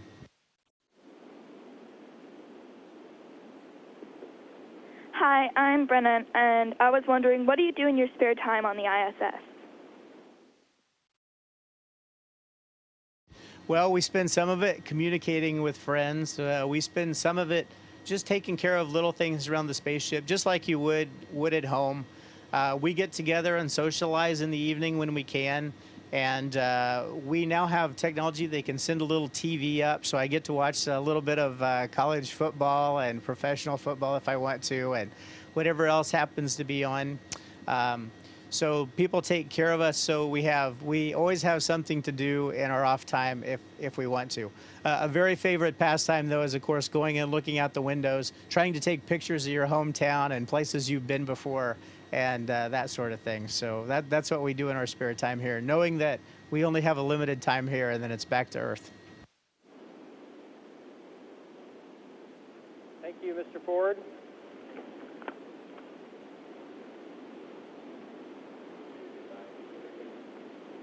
Well, you're very welcome. I think I heard a thank you. Does that mean we're going to have to conclude today? Yes, that was our last question. Thank you so much for answering our questions, and good luck on the International Space Station. Okay, well, thank you very much. Just to prove I'm in a strange place here, I'll just do a little somersault for you and say goodbye, and have a great holiday season, and thanks for coming on board the International Space Station. Bye-bye, everybody. Good luck to you at STEM. Station, this is Houston ACR. Thank you. That concludes the event. And thank you, Center for Research on STEM Teaching and Learning and Students. Station, we're resuming normal audio communication. Good day, this is Mission Control Houston. Welcome and thank you for joining us for today's ISS update, this Friday, November 30th. And now let's have a look back at this week in space. On Monday, after enjoying some time off over the Thanksgiving holiday weekend, the 3 Expedition 34 crew members got back to work. Station Commander Kevin Ford performed some routine maintenance in the waste and hygiene compartment. He had spent some time to remove and replace the air filters. He also then performed hatch seal inspections throughout the U.S. section of the orbiting laboratory, taking photographs of the seals for downlink and expert analysis. Meanwhile, on the Russian side of the house, flight engineers Oleg Novitsky and Yevgeny Tarelkin had worked with the typology experiment, which studies a crew member's psychophysical state and ability to perform and communicate under stress. Novitsky and Tarelkin also worked in the Russian segment of the station, monitoring its systems and performing a variety of housekeeping and maintenance duties. Meanwhile, the crew members also collected blood samples and performed body mass measurements to help experts on the ground track their health during their stay aboard the station. Meanwhile, on Monday at the Gagarin Cosmonaut Training Center in Star City, Russia, the 3 additional Expedition 34 crew members continued their preparations for their upcoming trip to the station. NASA astronaut Tom Marshburn, Canadian Space Agency astronaut Chris Hadfield, and Russian Federal Space Agency cosmonaut Roman Romanenko are scheduled to launch from the Baikonur Cosmodrome on December 19. Also on Monday, NASA, the Russian Federal Space Agency, and their international partners selected 2 veteran spacefarers for a 1-year mission aboard the International Space Station in 2015. This mission will include collecting scientific data important to future human exploration of our solar system. NASA has selected Scott Kelly, and Roscosmos has chosen Mikhail Kornienko. And on Tuesday, Commander Kevin Ford and flight engineers Oleg Novitsky and Yevgeny Tarelkin participated in emergency medical procedure reviews with the crew healthcare system. The training gives crew members the opportunity to work as a team in resolving a simulated medical emergency and refreshes their memory of equipment locations, use, and procedures. Ford also had some time on Tuesday to scheduled to review procedures for upcoming data takes with the synchronized position, hold, engage, and reorient experimental satellites, also known as spheres. Spheres uses 3 bowling ball-sized satellites to test techniques that could lead to advancements in automated dockings, satellite servicing, spacecraft assembly, and emergency repairs. Ford also worked on Tuesday in the Destiny Labs Microgravity Science Glove Box for an ongoing In-Space 3 experiment. The study observes fluids filled with microscopic particles or colloids and how they behave when exposed to magnetic fields. Also on Tuesday, Ford had participated in some in-flight interviews with WNDU-TV and the Notre Dame Observer in South Bend, Indiana, answering a variety of questions about his stay aboard the orbiting laboratory. Also on Tuesday, robotics officers in Mission Control had commanded the station's robotic arm, the Canadarm2, to walk off from the mobile base system power and data grapple fixture to the Harmony power and data grapple fixture in advance of a routine inspection of the station arm latching end effector. Then at the Gagarin Cosmonaut Training Center in Star City, Russia on Tuesday, those Expedition 34 crew members who are on the ground scheduled to launch to the station on December 9th had continued their preparations for their upcoming trip to the station. Tuesday was their first of 2 days of the Russian Soyuz and Russian segment qualification exams and simulations that eventually led to their final certification for flight.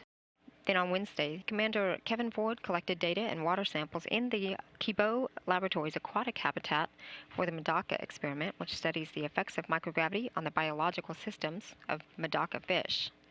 Ford also worked again with the spheres experiment, again that is synchronized position, hold, engage, and reorient experimental satellites.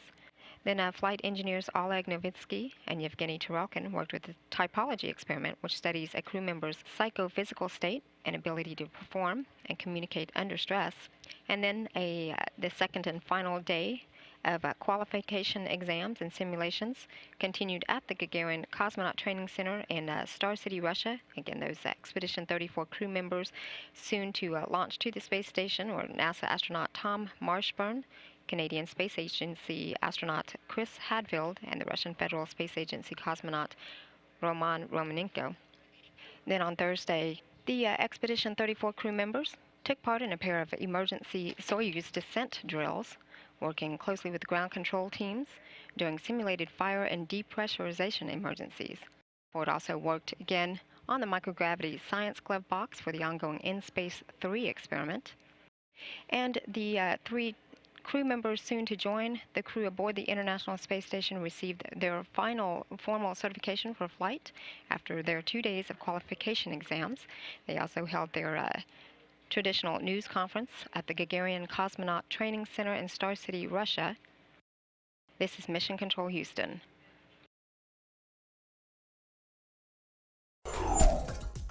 Astronaut Scott Kelly has been selected by NASA to begin a one-year mission aboard the International Space Station in 2015.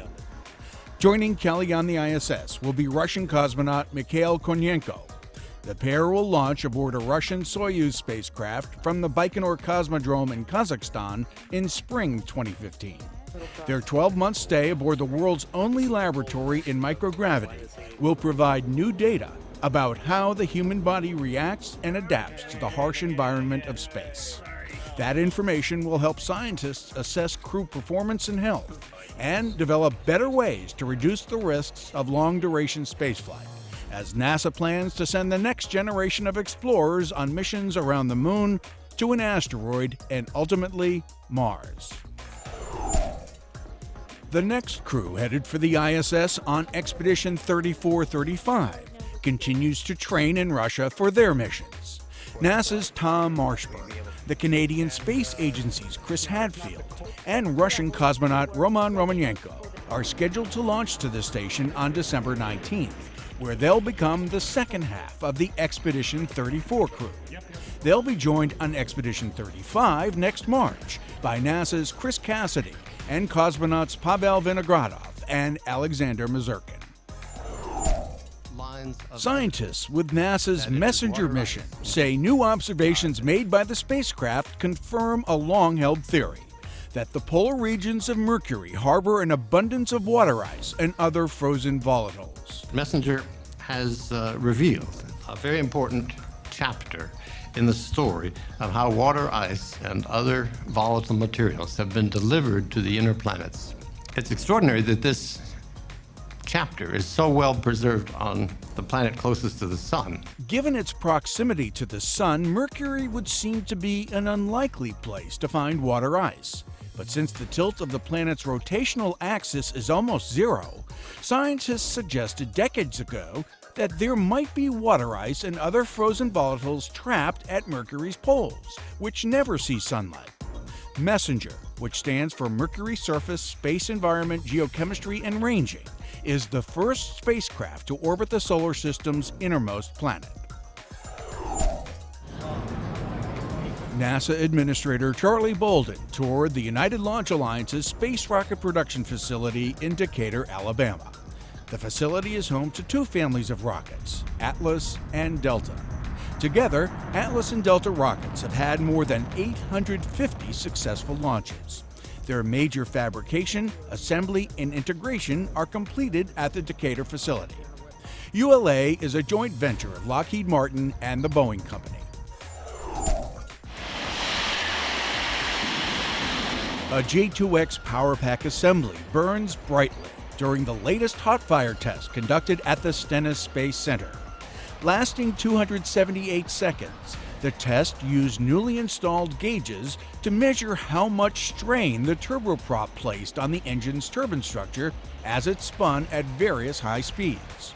The test was the latest in a series used by engineers to evaluate the J2X, which will help power the upper stage of NASA's new Space Launch System. And they're getting ready for the SLS at the Kennedy Space Center. This time-lapse video shows Crawler Transporter 2, fresh from the first phase of a major overhaul, taking a test drive from Pad 39A to the Vehicle Assembly Building. Kennedy's 2 Crawler transporters have moved mobile launchers and their mounted vehicles from the VAB to KSC's Oceanside launch pads since the Apollo era. But with the Space Launch System in development, engineers began modifying Crawler Transporter 2 last December to ensure it can handle the agency's heaviest rocket ever and help move America's human spaceflight program onward and upward for years to come. Hi, my name is Torsten Zorn. I'm Tactical Downlink Lead on the Mars Science Laboratory, and I'm coming to you with your Curiosity rover report. Since November 10th, we've been tracking a very large dust storm on Mars with Mars Reconnaissance Orbiter, Curiosity, and Opportunity. Luckily, this dust storm has abated, and even if it didn't, it would have been fine for Curiosity. It's well within its design limitations. Recently, Curiosity was able to take a beautiful high-res image of herself using the MALI handheld imager. By putting together a sequence of very complex arm motions, we were able to take dozens of images and splice them together, creating a beautiful self-portrait. After several weeks of being stationary at the Rocknest site, we began driving again on SAW 100. This marked a significant milestone on the mission as we reached about a half a kilometer of total driving distance on the surface of Mars. Currently, the left front wheel is sitting on a rock that we've dubbed Bell Island. We plan to back up off that rock to bring the rock into the ARMS workspace, and we're going to do some contact science on it with APXS and MALI. After completing our science campaign at our current location, we're going to be moving to the east to a place called Point Lake. From here, we're going to be looking for a target to perform our first ever drill on Mars. This has been your Curiosity Rover Report. Check back for further updates. Chief Technologist Mason Peck was a keynote speaker at the NASA Innovative Advanced Concepts Program's 2012 Fall Symposium. Held near the Langley Research Center, the NIAC event included panel discussions on topics ranging from propulsion and power and space debris removal to near-Earth object mitigation and robotics and space probes. It's important for us at NASA. It's important for us as a nation. And it's not only about investing in technology for the sake of science, the sake of human space. It's also done because it advances our economy. It means we can design new computers, new smartphones, new applications, new medical applications, new things that will change our lives here. Though the effect of Hurricane Sandy is undeniable, the impact of the storm to Wallops Flight Facility was minimized thanks to an improvised beach and seawall project that proved critical to the protection of Wallops launch assets. You would have had sand inundation probably into their liquid fueling facility area, which is all stone now, which would have been quite a big mess to pick up. It could have been pretty catastrophic for that operation, for the Antares operation possibly. But the protection of the beach and berm improvement known as the Wallops Island Shoreline Protection Project came at a cost. It is estimated that some 500 to 700 feet of berm was wiped out by the superstorm. But Wallops engineers have a plan in place to deal with this temporary situation. It's like a brake pad. Over time, that brake pad starts wearing down. When it gets to the point where we need to re-nourishment, we're going to basically twice a year, we're going to look at this beach, survey it, and find out where the beach is, what it's doing.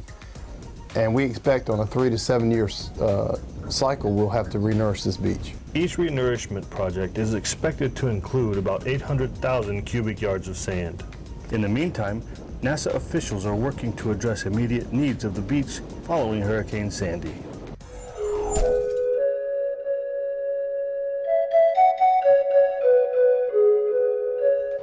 I'm Cody Ensley, and I do software engineering on Robonaut at Johnson Space Center. Basically, the robot, Robonaut 2, behind me, has onboard software. The processors actually live in his stomach. What I'm doing is helping to architect the software that will allow the robot to be able to move around inside the space station autonomously. I was born and raised on the Flathead Indian Reservation in Pablo, Montana, and when I was a kid, growing up, my parents invested a lot of money into Legos, and I think that that's probably the reason that I ended up here today. I was not one of those kids at the age of 6 who knew they would end up with NASA.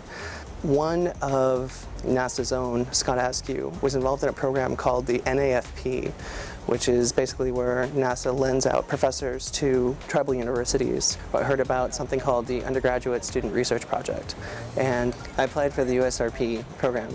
After successive internships and then finally a co-op, I was hired here at Johnson Space Center. Being able to do outreach and show that there are opportunities like internships, co-ops, where not only you can leave to get training, but you can bring that back to the reservation and you can help pass that along to other people there, has probably been my proudest personal accomplishment.